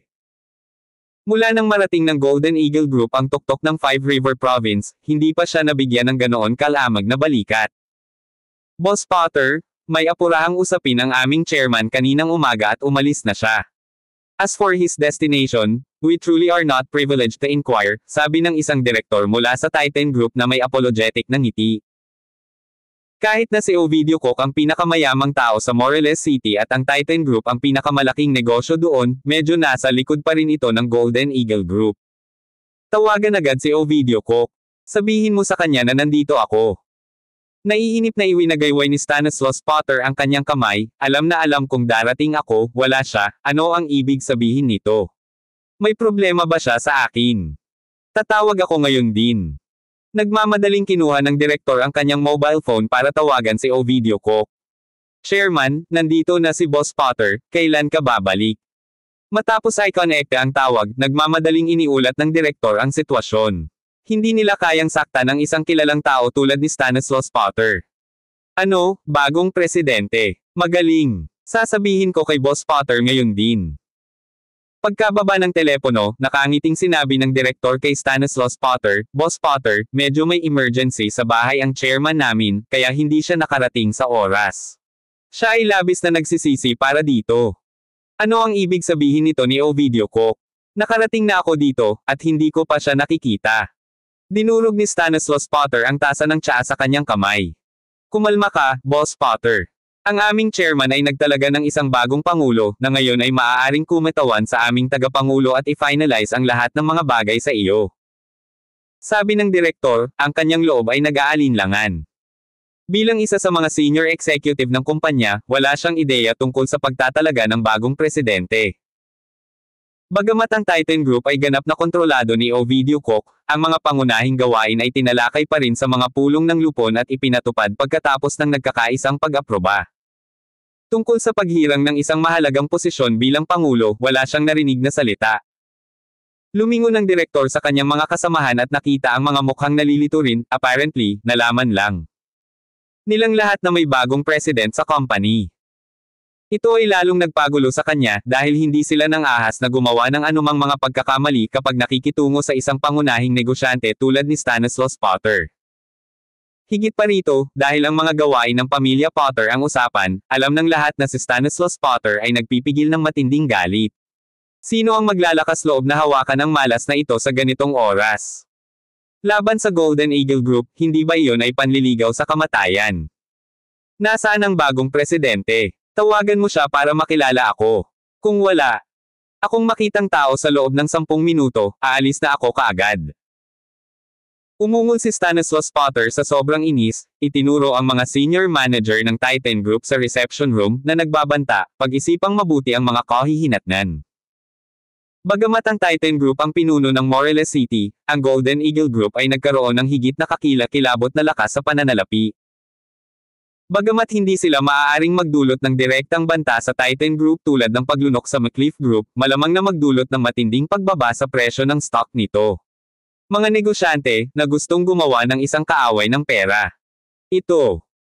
Ang direktor na tumawag ay bahagyang napahiya, sinabi lang ng chairman na hahawakan ito ng bagong presidente, ngunit hindi niya binanggit kung nasaan ang bagong presidente. Hindi rin siya nag-iwan ng anumang contact information. Akmang tatawagan niya ulit si Ovidio Cook, bumukas ang mga pinto ng reception room. Isang binata na nakasuot ng pang-atleta, lumingalinga sa paligid pagkatapos ay lumapit kay Stanislaus Potter. Ikaw kasi. Naningkit ang mga mata ni Stanislaus Potter, ang buong kilos niya ay nagmumula sa isang nakamamatay na aura. Agad na humakbang ang bodyguard sa tabi niya, na hamarang sa dinadaanan ni Drake Hendricks. Anak, ang lakas ng loob mong magpakita dito. Matapos mabali ang mga paa ni Kwame Potter, agad na nakuha ni Stanislaus Potter ang lahat ng impormasyon ni Drake Hendricks. Ang mukha na iyon sa kanyang harapan ay nakaukit sa kanyang alaala, kasing linaw ng araw kahit naging abo. Sino ito? Ang mga direktor, nang makita si Drake Hendricks na itulak ang pinto at pumasok, ay natarante rin. Ang Titan Group, bilang nangungunang negosyo sa Morelos City, ay may napakahigpit na mga hakbang sa seguridad. Kung walang access card, imposible ang pagpasok sa pangunahing gate ng grupo. Kahit na may access card, hindi maabot ng isa ang pinakamataas na palapag ng walang sapat na pahintulot. Ang pinakamataas na palapag ay kung saan nagtrabaho ang mga senior executive ng Titan Group, na may mga opisina para kay Ovidio Cook at sa iba pang mga direktor na matatagpuan doon. At sa pintuan, mayroong mahigit 100 mga security guard na naka-duty. Pwede bang siya ang bagong CEO? Habang iniisip ito ng direktor, hindi siya nang ahas na ipagpatuloy ang iniisip. Masyadong absurd, paano naging CEO ng Titan Group ang isang batang nasa 20s? Ang lalaking ito dito mismo ang nanakit sa anak ko. Hindi ako nagkakamali, Drake. Tambo. Habang binabanggit niya ang pangalan ni Drake Hendricks, si Stanislaus Potter ay nagngangalit ang kanyang mga ngipin. Tama. Ang iyong anak ay dumating sa akin sa kanyang sariling pagsang-ayon, paano ko hindi sasamantalahin ang pagkakataon na turuan siya ng isang leksyon. Gayunpaman, ang panggagaya ni Kwame Potter sa balat ng aso ay kapansin-pansin, iniisip ko kung ito ay isang likas na katangian mula sa iyo, ang kanyang mahal na ama. Napangiti si Drake Hendricks, walang bakas ng takot sa kanyang mukha. Tiningnan niya ang kilalang entrepreneur ng Five River Province na para bang biro ang lahat. Ikaw. Nang marinig ang kanyang mga salita, hinampes ni Stanislaus Potter ang kanyang kamay sa mesa at umungal. Ngayon, tuturuan kita ng leksyon kung paano kumilos. Hindi pa nagtagal ay nahulog ang kanyang mga salita nang ang isang bodyguard ay humakbang ng malaki pasulong, itinaas ang kanyang manggas, handang kumilos. Seguridad. Anong ginagawa mo? May lumabag sa seguridad ng ating Titan Group, at hindi mo napansin. Nang makitang nagiging magulo na ang sitwasyon, agad na naglakad ang ilang direktor sa pintuan, na tinawag ang security. Kung sila ay hindi maintindihan ni Stanislaus Potter, ito ay magiging isang malaking problema. Kahit si Harlan Potter ay iniwan ng kalahating patay sa aking kamay, ano ang magagawa niya? Malamig na tumawa si Drake Hendricks, nakatingin sa bodyguard na may panghahamak sa mga mata. Ikaw. Si Stanislaus Potter ay nanginginig sa galit, ngunit hindi nang ahas kumilos. Oo, kahit si Harlan Potter, na napakalakas, ay napadpad sa kama matapos bugbugin. Anong mga alon ang maaaring idulot ng iilang bodyguard na ito? Pero hindi niya kayang lunokan ang pride niya. Nasa harap niya mismo ang salarin. Nananakit sa kanyang anak, ngunit wala siyang magawa. Bagamat nakarating na si Dustla sa Morelos City, mas gusto ni Stanislaus Potter na maghaiganti sa sarili niyang mga kamay. Ikaw, paalisin mo siya agad. Nanginginig niyang itinuro ang mga direktor ng Titan Group. Boss Potter, makasigurado ka, tatawag ako ng security para itapon siya kaagad. Ang isa sa mga direktor, na nakita ang Stanislaus Potter na nagpapalabas ng awtoridad, ay labis ding natakot. Director Marsh, ano ang problema? Habang tinawag siya, ang pinuno ng seguridad, na sinundan ng higit sa 100 mga security guard, ay pumasok sa silid ng pagtanggap. Anong nangyayari dito? Hindi ka man lang magbantay. Paalisin mo siya ngayon. Si Director Marsh, na nakaturo kay Drake Hendricks, ay galit na sigaw sa security chief. Maaari kayong umalis, ako na ang bahala sa sitwasyon dito. Nakangiting lumingon si Drake Hendricks at tumango sa pinuno ng seguridad. Anak, lumabas ka na. Nang makitang hindi man lang natarante si Drake Hendricks, mas lalong lumakas ang galit ni Director Marsh. Ano ang kinuha niya sa Titan Group? Sarili niyang bahay. Oo, boss. Hindi pinansin ng pinuno ng seguridad ang sinabi ni Director Marsh, bagkus ay bumati kay Drake Hendricks ng may paggalang, pagkatapos ay tumalikod at umalis sa reception room sa ilalim ng nagtatakang mga tingin ng mga direktor at Stanislaus Potter. Salamat sa pakikinig kay Master Big Boss Channel. Agad na tumahimik ang hangin. Ang reception room na kanina ay puno ng galit ay tahimik na at maririnig mo ang pagbagsak ng pin. Presidente. Ang mukha ni Direk Marsh ay dumaan sa isang ipoypo ng mga pagbabago. Ang pinuno ng pangkat ng seguridad ay nagtrabaho sa Titan Group ng mga dekada at lubos na pamilyar sa mga patakaran at pamamaraan. Sa kanyang mga kasanayan, hindi niya makikilala ang maling tao. So, itong binata sa harap niya ang binanggit ng bagong CEO na si Chairman Cook. Akala ni Direk Marsh ay kalokohan ito.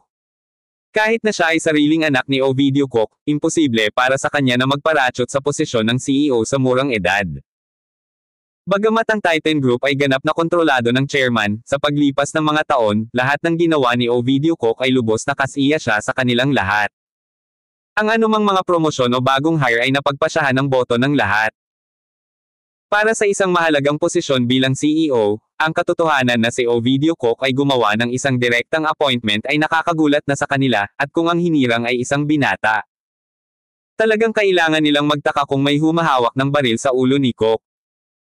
Kung hindi, hinding-hindi gagawa ng ganoong kalokohang pagkakamali ang chairman. Talaga, ako ang bagong hinirang na CEO ng Titan Group. Narito ang aking work card, mangyaring alagaan akong mabuti sa hinaharap. Napangiti si Drake Hendricks sabay abot sa dibdib niya at iniabot ang isang itim na card kay Director Marsh. Ito. Nang makita ang itim na card, nanliit ang mga mag-aaral ni Director Marsh. Nanginginig na kinuha ito sa kanyang kamay. Ikaw talaga ang CEO. Kinusat niya ang kanyang mga mata, hindi pa rin makapaniwalang totoo ang lahat. At ngayon lang siya nagsalita ng walang pakundangan sa CEO. Kung ito ay bumalik sa Ovidio Cook, ang mga kahihinatnan ay hindi maiisip.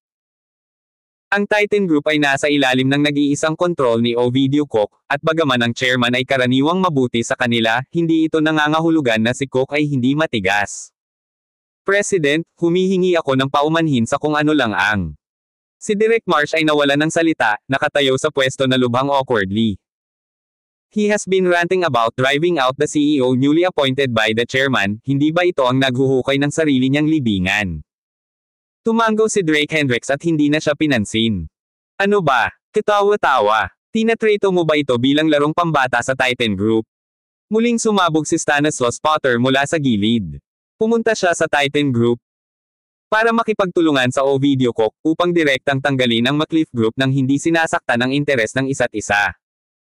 Ngunit ngayon, si Drake Hendricks ay biglang naging CEO ng Titan Group at maaaring kumatawan pa sa kalooban ng chairman. Paano magkakaroon ng anumang negosasyon? Ano ang dapat pag-usapan? Dapat ba niyang sabihin kay Drake Hendricks na bawiin ang mga pondo, hayaan siyang ibagsak si Hendricks, iwanan si Hendricks ng walang paraan, upang pilitin si Hendricks sa isang dead end? Kung sira lang ang utak niya. O kung natubagan ang utak ng kabilang partido. Tawagan mo si Ovidio Cook. Gusto ko siyang tanungin kung pinaglalaroan niya ba ako. Tumayo si Stanislaus Potter at umungol kay Director Marsh. Sa paggawa nito, malinaw na ginagawa siyang tanga ng Titan Group. Alam na alam ang galit niya kay Drake Hendricks, pinarachot pa rin nila ang huli bilang CEO ng grupo at pinayagan pa siyang kumatawan sa kalooban ng chairman. Hindi niya maintindihan kung bakit gagawin ito ni Ovidio Cook. Sa sandaling nagsimula ang digmaang pangnegosyo, hindi maiiwasang haantong ito sa isang napakalaking pagsingaw ng mga pondo. Ang Titan Group ay dati nang nakipagtulungan sa Golden Eagle Group, at naniwala si Stanislaus Potter na wala siyang isyu sa Ovidio Cook, kaya ano nga ba ang nangyayari ngayon? Hindi ba naintindihan ni Ovidio Cook na magagalit lang ito sa kanya at hihilahin pababa sa kanya ang Titan Group? Ang mga noo ng ibang mga direktor sa malapit ay umaagos din sa malamig na pawis, na naramdaman ang galit ni Stanislaus Potter. Ang Titan Group ay epektibo na ngayong nagdeklara ng digmaan sa Golden Eagle Group. Kahit na hindi ito humantong sa kanilang pagkasira, maaari itong maging sanhi ng pagkawala ng Titan Group sa nangungunang posisyon nito sa Morelos City at payagan ang ibang mga kumpanya na maabutin sila. Hayaan mo akong kumpirmahin muli. Huminga ng malalim si Direk Marsh, naghanda na tawagan si Ovidio Cook. Hindi niya kayang panoorin ang kumpanyang itinutulak sa bangin. Hindi ka nakikinig sa sinabi ng chairman. O, may problema ka ba sa akin? Si Drake Hendricks ay nakatitig ng diretso sa kanya, ang kanyang mga mata ay nagtatago ng dalawang ice dagger. Hindi, Presidente. Dahil narito ka, mayroon kang buong awtoridad. Habang nakatingin sa kanya, nanginginig ang kamay ni Director Marsh, at muntik na niyang mahulog ang phone niya sa lupa. Sa di malamang dahilan, nang kaharap niya ang binatang ito, na puno ng takot ang kanyang puso. Dahil ang lahat ay walang pagtutol, kakausapin ko si Boss Potter tungkol sa aming posisyon. Lumingon si Drake Hendricks, nakangiti kay Stanislaus Potter. Una, magiging supporter ng McCliff Group ang Titan Group. Pangalawa, basta magsimula ka ng digmaan, handa kaming samahan ka anumang oras. Sa mga salitang ito, kapansin-pansing nagbago ang mga mukha ng lahat sa silid. Ilang direktor pa ang nanghina sa tuhod at muntik ng matamba sa lupa. Naniniwala sila na kahit si Ovidio Cook, kung naroon siya, ay hindi maglalakas loob na makipag-usap kay Stanislaus Potter sa ganoong paraan. Napakalinaw nila tungkol sa lakas ng pananalapi ng Golden Eagle Group na isa sa mga nangungunang negosyo sa Five River Province. Bukod dito, sa malawak na karanasan ni Stanislaus Potter sa negosyo at sa kanyang maraming kaibigan sa bilog, kapag nagsimula ang isang digmaan sa negosyo, ang mga taong ito ay hindi maiiwasang mag-udyok ng gulo mula sa likuran. Bagamat malakas din ang Titan Group, pagkatapos mapaglabanan ang pagganti ng Golden Eagle Group, malamang na mabilis itong bumaba. Dapat mong malaman, sa Morelos City, maraming mga kumpanya ang nasuffocate ng Titan Group, at naghihintay sila, para sa isang pagkakataon upang mapalitan ang mga talahan na yan. Sa sandaling dumating ang pagkakataong iyon, ang mga taong iyon ay susunggaban na parang mga gutom na lobo. Ang alamat ng Titan Group ay maaaring ganap na masira. Kung ganoon ang kaso, ipapaalam ko sa iyo ang kahihinatnan ng pagkakasala kay Stanislaus Potter. Nagtakip ng ngipin si Stanislaus Potter, sinipa ang mesa sa harap niya, at naglakad palabas ng reception room. Ang nasa isip lang niya ngayon ay paghihiganti, baliw na paghihiganti. Dahil naglakas loob si Ovidio Cook na gampanan siya, kaya maghintay na lang ang Titan Group na mailibing sa tabi niya. Presidente, Golden Eagle Group. Nagsimulang magsalita ang ilang direktor ngunit nag-atubili. Ngayon lang nila napagtanto na ang presidenteng bagong itinalaga ng chairman ay siya pala talaga ang nagbali ng mga binti ng anak ni Stanislaus Potter. Huwag kang mag-alala, sinisiguro ko sa iyo na ang iyong mga interes ay hindi masasaktan kahit kaunti. Panipi. Ngumiti si Drake Hendricks, tumalikod, at lumabas ng reception room. Ang Titan Group lamang ang pinakamaliit na kumpanyang nasa ilalim ng kanyang kontrol, maaaring ihandog ni Drake Hendricks ang posisyon ni Chairman Cook anumang oras kung gugustuhin niya. Samantala, sumugod na si Ovidio Cook sa mansyon ng Ridge family sa Five River Province. Bumaba siya sa kanyang Mercedes, tumangala sa mansyon na nasa tuktok ng bundok, nakaramdam ng lubos na pagtataka. Ang ganitong pagtatayo sa mga ulap ay malamang na hindi maabot ng hindi gumagasta ng bilyon-bilyon. Kahit nasa paanan ng bundok, medyo matagal pa ang paglalakad. Sa Five River Province, ang Ridge family ay isang alamat, isang nakatagong pangunahing pamilya. Tanging ang mga may partikular na antas ng katayuan at posisyon ang makakaalam ng pagkakaroon ng pamilyang ito. Wala silang direktang paglahok sa anumang negosyo, ngunit anumang kumpanya na may kaunting katanyagan sa loob ng Five River Province ay humawak ng shares mula sa kanila. Sa madaling salita, walang ginawa ang mga miyembro ng Ridge family at makakatanggap pa rin sila ng astronomical figure bawat taon. Nang sabihin sa kanya ni Drake Hendricks na bisitahin ang Ridge family, nagulat si Ovidio Cook. Kahit na siya na ang pinakamayamang tao sa Morelos City, wala siyang karapatang humakbang sa bakana ng pintuan ng Ridge family. Sino pumunta doon? Isang marilag na boses ang umalangaw-ngaw mula sa langit. Ako si Ovidio Koch, na gustong bisitahin ang Ridge family head, Truman Ridge. Agad na nabalot ng malakas na pressure si Ovidio Koch kaya nahihirapan siyang huminga. Ovidio Koch, hindi ka pa karapat-dapat na humakbang sa mga pintuan ng Ridge family. Umalis ka agad. Muling umalangaw-ngaw mula sa langit ang mapang-ipong boses. Pakisabi sa family head ang mensahe, ang manlalakbay ay babalik sa manyeb na gabi. Basang-basa na sa pawis ang likod ni Ovidio Koch, hawak ang kanyang huling pag-asa, binigkas niya ang katagang itinuro sa kanya ni Drake Hendricks. Ngunit hindi siya nag-ilusyon, dahil napakalakas ng Ridge family.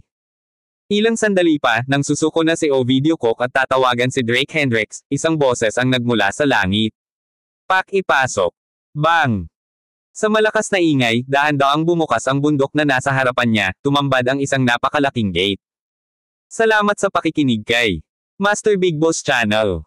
Nang bumalik si Drake Hendricks sa McCliff Group, nakasalubong niya talaga ang dalawang kakilala sa pintuan. Itinulak ni Zaid McCliff si Otis McCliff, na nakaupo sa isang wheelchair, patungo sa kumpanya ng may ngiti at tawa. Bagamat hindi niya alam kung ano ang kanilang pinag-uusapan, sinabi ng Schadenfreude na iyon ang lahat. Hindi ito maaaring maging anumang mabuti. Siyam sa bawat 10, may kinalaman ito sa paglilipat ni Zaid McCliffer ng mga liquid asset ng kumpanya noong umagang iyon. Pagkatapos ng lahat, ang paghila ng alpombra mula sa ilalim ng isang tulad na ay masyadong malupit. Iniwan nito si Aurelia McCliff na walang paraan. Palaging nagtataka si Drake Hendricks kung bakit, bilang isang ikatlong henerasyong miyembro ng pamilya McCliff, si Aurelia McCliff ay naging isang taong kinasusuklaman ng lahat sa loob ng maikling 3 taon. Dahil lang ba talaga sa pinakasalan niya? Kung alam ni Zaid McCliff na ang asawa ng kanyang apo ay ang Young Master ng 10,000 Mountain Alliance, ganito pa rin ba ang pakikitungo niya kay Aurelia McCliff? Ngunit malinaw naman, hindi bibigyan ni Drake Hendricks ng pagkakataon ng gayong walang utang na loob na tao. Matanda, Otis, kumusta? Dahil nasagasaan niya sila, kailangan niyang batiin. Gayunpaman, nang makita nila si Drake Hendricks, biglang naging malamig ang kanilang mga ekspresyon. Nawala ang mga dating ngiti, napalitan ng mga mukha na puno ng pagpatay na layunin. Hey! Drake Hendricks, hintayin mo na. Lang na tumakbo kayo ng mabahong asawa mo. Kahit na siya ay nanginginig, si Otis McCliff ay nagsalita pa rin sa pamamagitan ng clench ng ngipin, hindi kayang lunokon ang kanyang galit. Ate mo yang sinasabi mo. Otis, mababa talaga ang kalidad mo.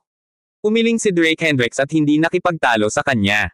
Ngunit talagang karapat-dapat ang bata na bugbugin at maaaring tumagal ng isa, napakahanga na nagising siya sa loob ng isang araw. Dapat mong malaman na para sa pag-leak ng impormasyon ni Aurelia McCliff, medyo matindi ang tugon ni Drake Hendricks.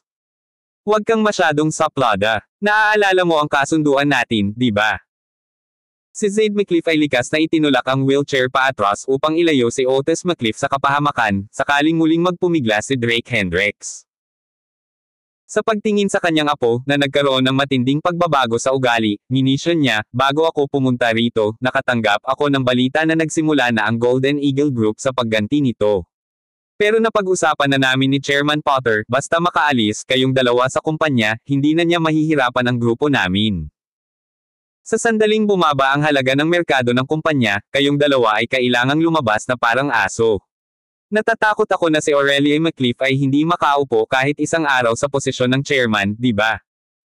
Isang matamis na ngiti ang sumilay sa mukha ni Otis McCliff. Hanggat ang mag-asawang ito ay umalis sa kumpanya, ang kanyang landas sa pagiging chairman ay magiging malinaw.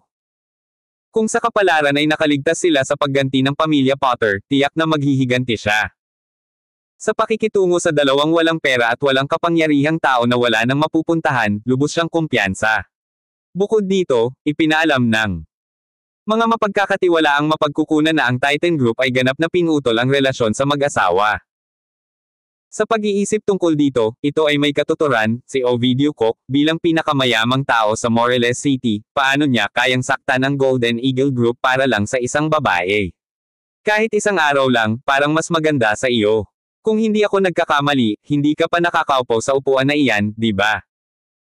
Si Drake Hendricks ay walang pakialam sa kanyang mga salita, bakit may pakialam ang isang elepante sa damdamin ng langgam?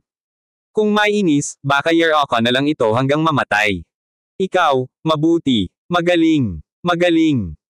Si Otis McCliff ay labis na tinanggihan na wala siyang natitirang salita. Paanong hindi siya uupo sa upuang iyon? Kapag wala si Zaid McCliff, palihim siyang papasok at uupo saglit, pinapanta siya ang pagiging chairman. Ngunit iyon ay isang bagay na ganap na hindi malalaman ng iba. Lolo. Nang ang hangin ay lumalapat sa pag-igting, isang boses ang bumasag sa standoff.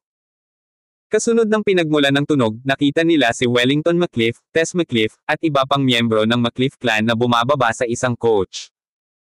Walang espesyal na araw ngayon, kaya bakit biglang sumulpot ang mga taong ito? Lumingon si Drake Hendricks at napansin ang malamig na ngiti sa mukha ni Otis McCliff, at agad niyang naintindihan ang nangyayari.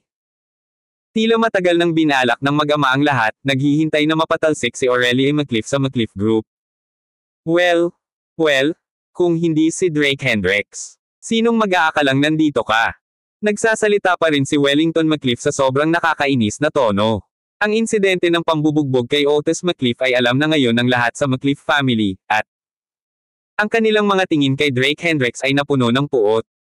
Gayunpaman, ang manugang na ito na napapailalim sa kahihiyan kamakailan ay isa na ngayong hindi nila pinanggahasang pukawin. Mabuti, dumating na ang mga manunood, at dapat magsimula na ang palabas.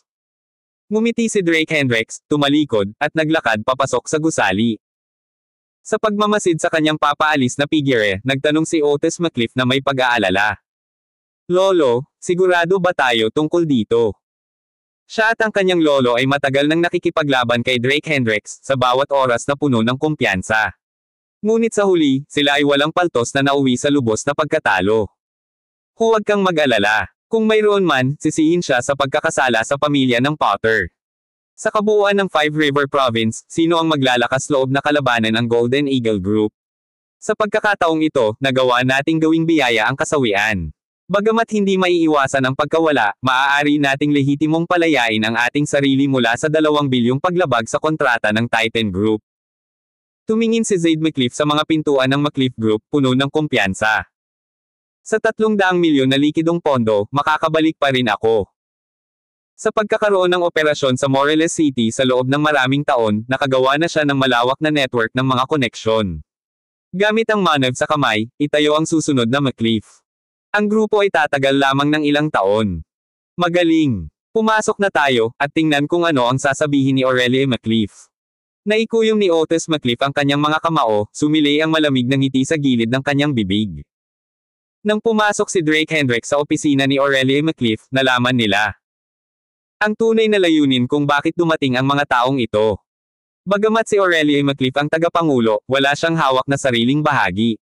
Nang marinig ang balita na gumawa ng hakbang ang Golden Eagle Group, sumali si Zaid McCliff sa McCliff Clan upang ipahayag ang isang board meeting. Dahil lahat sila ay nagmamay-ari ng mga corporate stock, mayroon silang kumpletong karapatan na gawin ito. At ang mga miyembro ng McCliff Clan na sumugod ay eksaktong ginawa para sa bagay na ito. 12, ang Potter family ay gumawa ng kanilang paglipat. Nang makitang bumalik si Drake Hendricks, nagmamadaling lumapit si Aurelie McCliff at marahang ibinalita ang mga pangyayari sa araw na iyon. Nang hindi alam kung kailan, nakita niya si Drake Hendricks bilang tanging suporta niya. Ngunit ang kakaiba ay sa kritikal na yugtong ito, ang Titan Group ay nag-inject ng 10 bilyon. Hindi ko makita kung ano ang pakinabang sa paggawa nito. Habang nalilito siya sa pag-aalala, tumawag ang isang kawani ng pananalapi upang sabihin na opisyal na namuhunan ang Titan Group sa McCliff Group. 10 bilyon, para sa kasalukuyang nanginginig na McCliff Group, ay isang napakalaking halaga. Si Sky Hendricks ay kamag-anak ko, at mayroon siyang tiyak na impluwensya sa loob ng Titan Group. At saka, kung si Ovidio Cook ay maaaring maging pinakamayamang tao sa Morelos City, dapat ay mayroon siyang kakaibang mga insight.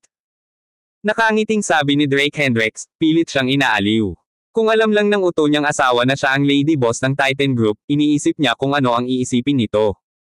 Ngunit hindi niya ito masabi ngayon dahil napakaraming bagay na hindi maipaliwanag.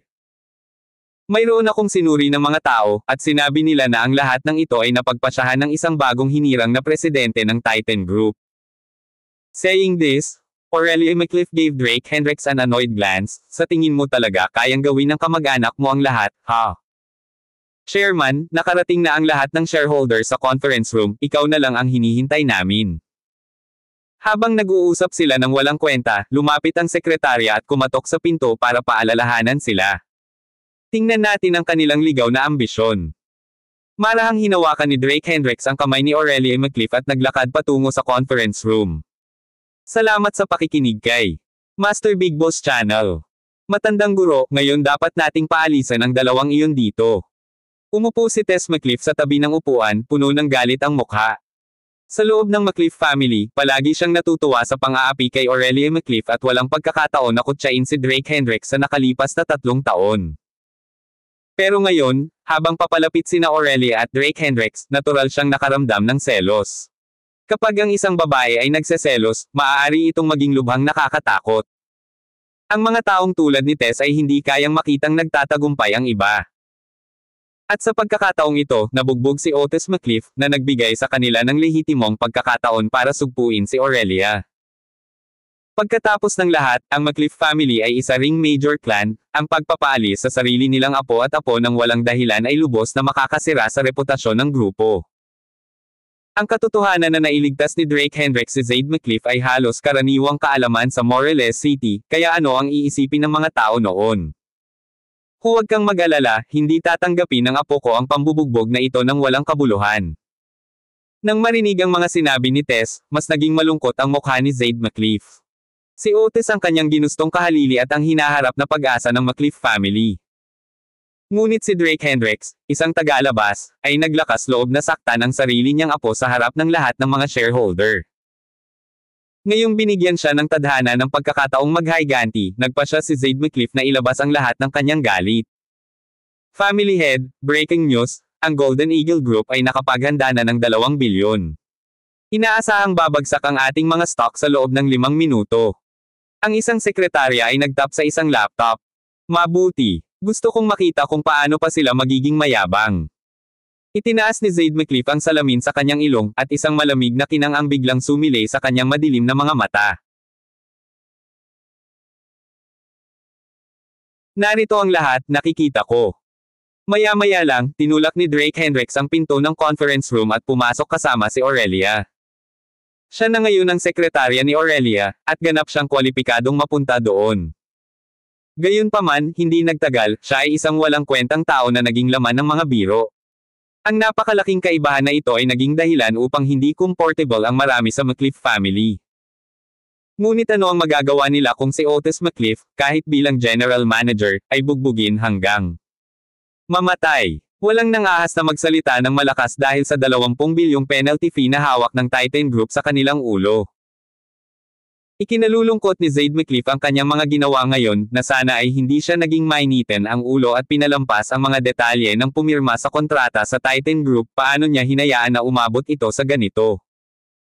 Ngunit sa kabutihang palad, tila nagmamasid ang langit, si Drake Hendricks, ang hanggal na iyon na hindi alam kung siya ay buhay o patay, ay nasaktan ang pamilya ng Potter. Ang hakbang ng Golden Eagle Group ay nagkataong napalaya ang McCliff Group. Mula sa 20 bilyong paglabag sa parusa sa kontrata. Drake Hendricks, ikaw ay tipaklong pagkatapos ng taglagas. Hindi ka na magtatagal. Ngayong hawak na ni Otis McCliff ang lahat ng baraha, mas matigas na rin ang tono niya kaysa dati. Dahil nandito na ang lahat, simulan na natin ang pagpupulong. Habang tinitingnan niya ang kanyang apo at ang kanyang asawa, bumulong si Zade McCliff sa pananahimik na tono kasama ang isang sekretarya sa kanyang tabi. Hindi alam ang sinabi ng sekretarya, baka sa mukha ni Zade McCliff ang saya. Punong pamilya, pwede bang lumipat ka? Ito ang upuan ng chairman, at huwag mong kalimutan na si Aurelia na ang chairman. Lumapit si Drake Hendricks sa likod ni Zade McCliff at nakangiting tanong. Tungkol naman sa pang-aasar ni Otis, pinili niyang tuluyan na itong hindi pansinin. Mayroon bang mas nakakawalang saysay kaysa sa hindi pagpansin sa isang tao? Sa kabila ng katotohanan na ang kanilang salungatan ay lumaki upang magbukas ng puot, ang mga salita ni Drake Hendricks ay nagdulot pa rin ng matinding kaguluhan. Sa loob ng McCliff family, ang salita ng family head ay batas, hawak niya ang pinakamataas na awtoridad.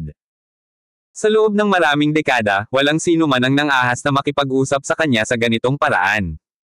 Natahimik ang lahat, naghihintay kung ano ang isasagot ni Zade McCliff. Binata, hindi mo ba alam na matalinong mag-iwan ng ilang silid para sa pagmamaniobra? Dahil sa napilitang isuko ang kanyang upuan sa harap ng lahat ay naging itim ang mukha ni Zaid McCliff sa galit.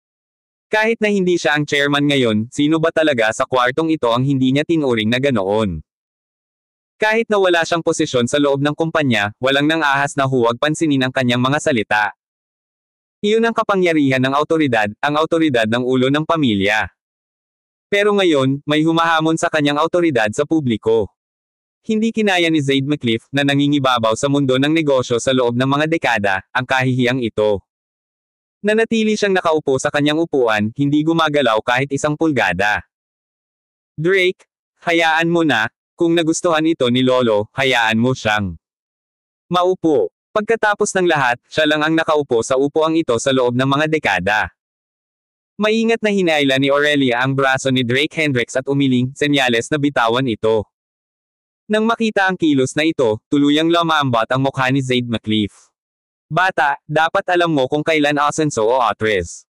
Bahagya siyang bumantong hininga, nakatingin sa mga miyembro ng pamilya McCliff na may pagtatagumpay na tingin. Parang sinasabi niya, kahit hindi ako ang chairman, walang naglalakas loob na baliwalain ang mga salita ko. Ang mga patakaran ay mga patakaran. Si chairman daw ang uupo dito. Maaari ko bang tanungin ang matanda, sa lahat ng mga taon na ikaw ay tagapangulo, pinayagan mo bang may ibang umupo dito? Si Drake Hendricks ay walang balak na sumuko, sa halip, tumayo siya sa conference room at malakas na nagtanong. Hindi man malakas ang boses niya, sobrang tahimik ng conference room na maririnig mo ang paghinga ng lahat. Ikaw. Ano naman sa akin? Nangunguna ba ang matanda sa pamamagitan ng paglabag sa mga patakaran? Ang isang korporasyon ay dapat magmukhang isang korporasyon. Diretso siyang pinutol ni Drake Hendricks, ipinatong ang kaliwang kamay sa balikat ni Zaid McCliff at pilit na binuhat ang matanda. Anong ginagawa mo? Nang makita siyang naging pisikal, ang mga mukha ng mga miyembro ng pamilya McCliff ay lubhang nagbago. Maalab ang ulo ng matanda, batas ang sinabi niya. Bukod dito, inilagay ni Zaid McCliff ang malaking kahalagahan sa mukha, pinahahalagahan niya ang kanyang reputasyon higit sa anumang bagay. Ngayon, sa harap ng pamilya McCliff, habang binubuhat ni Drake Hendricks. Ang matanda, kinilabutan ng mga kapamilya hanggang sa namamanhid ang kanilang mga anit. Wala akong ginagawa, iniimbitahan lang ang matanda sa dapat niyang puntahan. Niluwagan ni Drake Hendricks ang kaliwang kamay at tinulak si Zaid McCliff patungo sa pinto. Naghahanap ka ng kamatayan. Sa panunood ng eksenang ito, galit na galit si Otis McCliff kaya napangiwi siya. Oh, gusto mo bang bugbugin ulit? Sa isang sulyap lang, tinakot siya ni Drake Hendricks sa katahimikan. Ang sakit noong nakaraang araw ay nanatiling hindi malilimutan. Talagang pinagbawalan siya ng doktor na lumabas ng ospital, ngunit upang makita ng sariling mga mata si Drake Hendricks na itinapon palabas ng grupo, tiniis niya ang matinding sakit at bumalik sa McCliff Group. How dare you?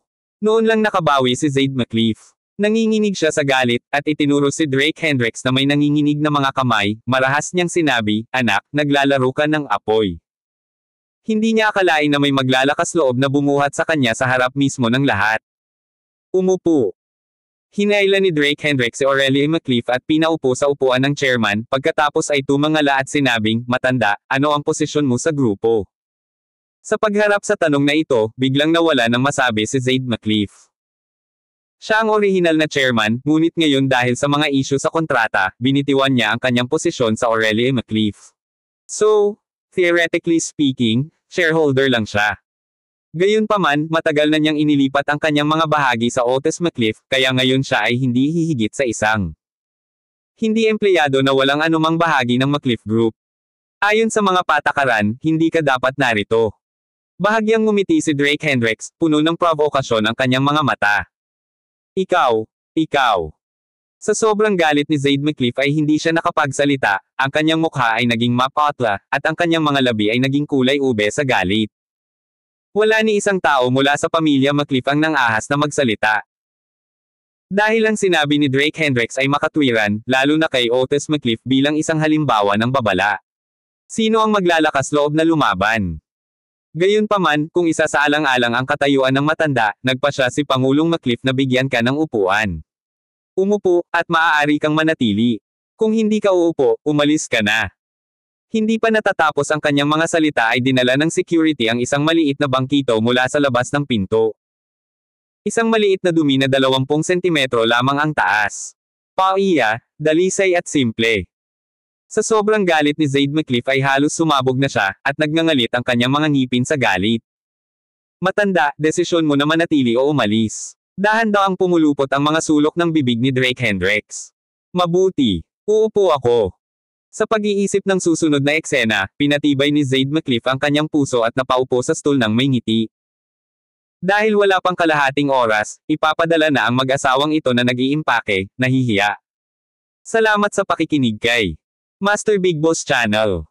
Nang maupo si Zaid McCliff sa maliit na stool na iyon, bumilis ang tibok ng puso ng lahat.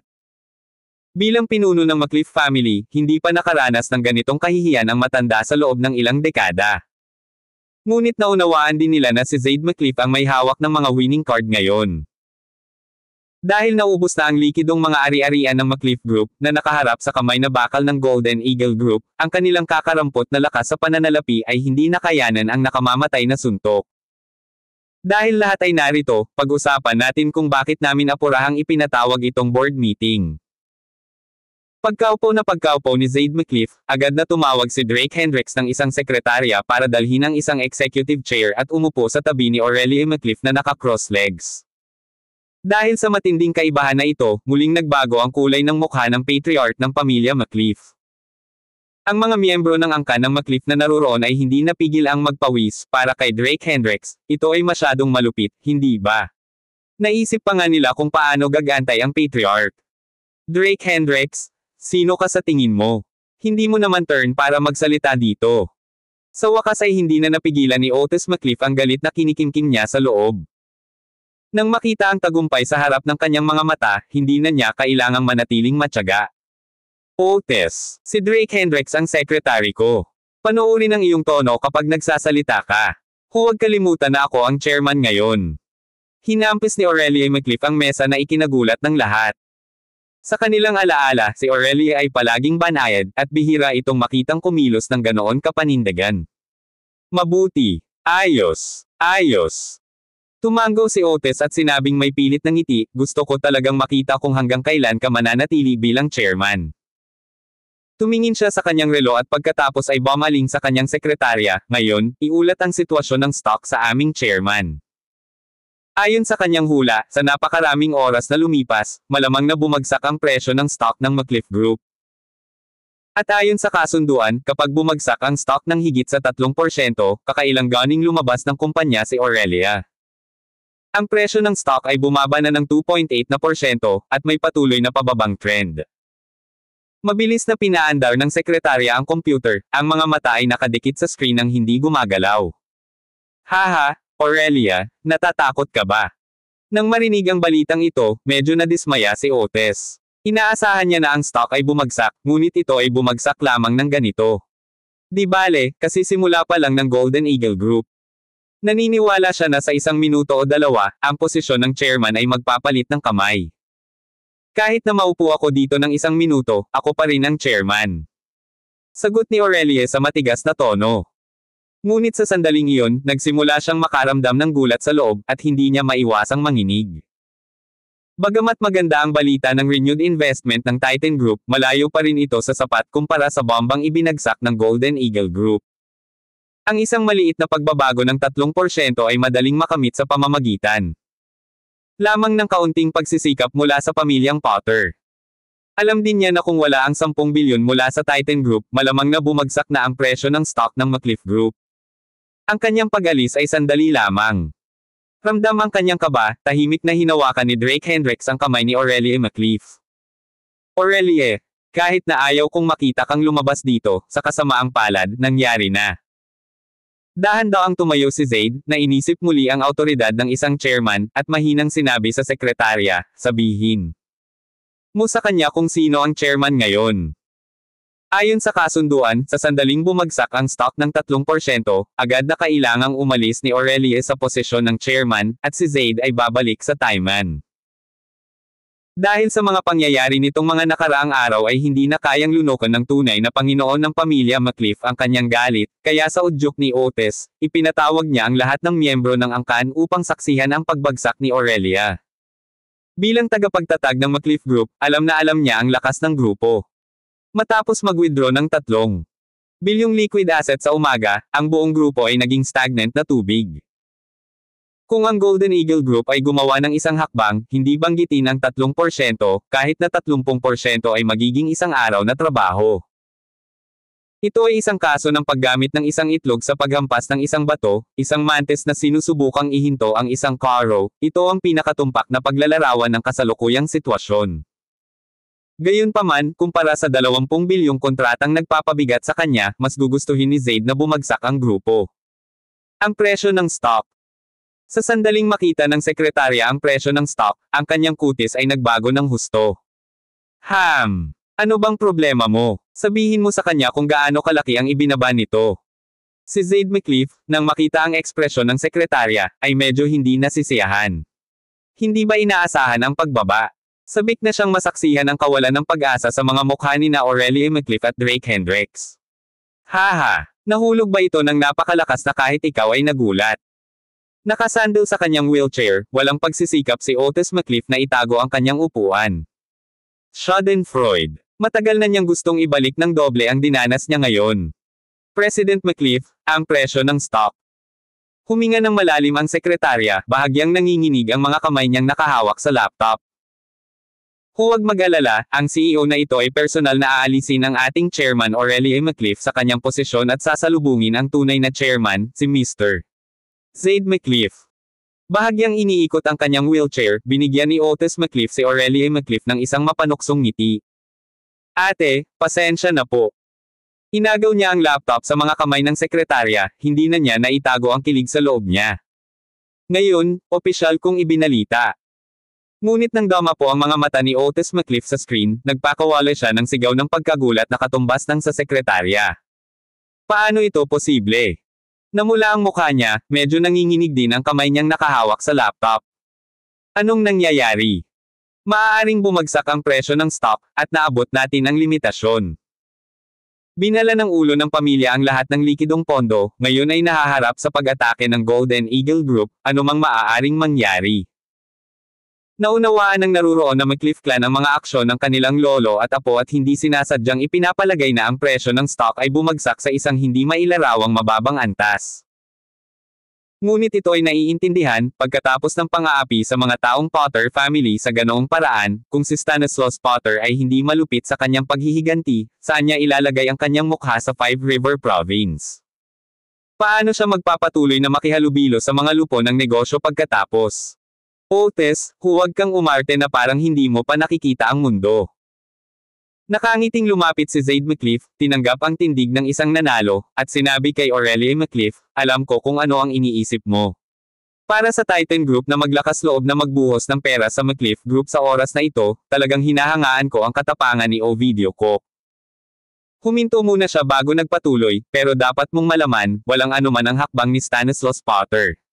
Sunod-sunod nang pumasok sa eksena ang mga kaibigan niya sa Five River Province. Para maprotektahan ka ni Ovidio Cook, kakailanganin mo ng hindi bababa sa 3 Titan Groups. Kalabanan mo ang kalahati ng Five River Province. Sa sandaling binigkas niya ang mga katagang ito, lumubog ang puso ng lahat. Ito ay masyadong walang awa. Alam ng lahat na si Stanislaus Potter ay may napakalaking impluwensya, ngunit hindi nila inaasahan na magkakaroon siya ng napakalaking kapangyarihan. Nakaramdam din ng takot si Aurelie McCliff sa kanyang puso, lalo pang humigpit ang pagkakahawak niya sa kamay ni Drake Hendricks nang marinig ang sinabi ni Zaid McCliff. Sa katunayan, sino ang makakalaban sa kalahati ng Five River Province? Ang Golden Eagle Group ay may malawak na mapagkukunan at malawak na hanay ng mga kasosyo. Ngayong gusto na ni Stanislaus Potter na makabalik, ang mga taong ito ay hindi tatutol sa pagpapatubo ng Lirio. Ngayon, pakisuyo, kunin mo ang iyong asawa at umalis ka rito. Tinapik ni Zaid McCliff ang upuan na inuupuan ni Aurelie McCliff at nakangising tanong kung portable pa ba. Ngunit sa kasamaang palad, hindi ito pag-aari mo. Sandali. Pinutol siya ni Drake Hendricks, malumanay na nagtanong, ganun ba ang tiwala ng ulo ng pamilya? Hey! Nagkikimkim pa rin ng mga pantasya. Otis, sabihin mo sa kanya kung gaano karaming stock ang nahulog. Nang makita ang mapanghamong ekspresyon ni Drake Hendricks, halos hindi na makapaghintay si Zaid McCliff na sampelan ang kanyang mukha. Lolo, ang presyo ng stock ay tumaas ng 5%. Namutla ang mukha ni Otis McCliff, nagsalubong ang mga kilay. Sunod na kabanata. Salamat sa pakikinig kay Master Big Boss Channel.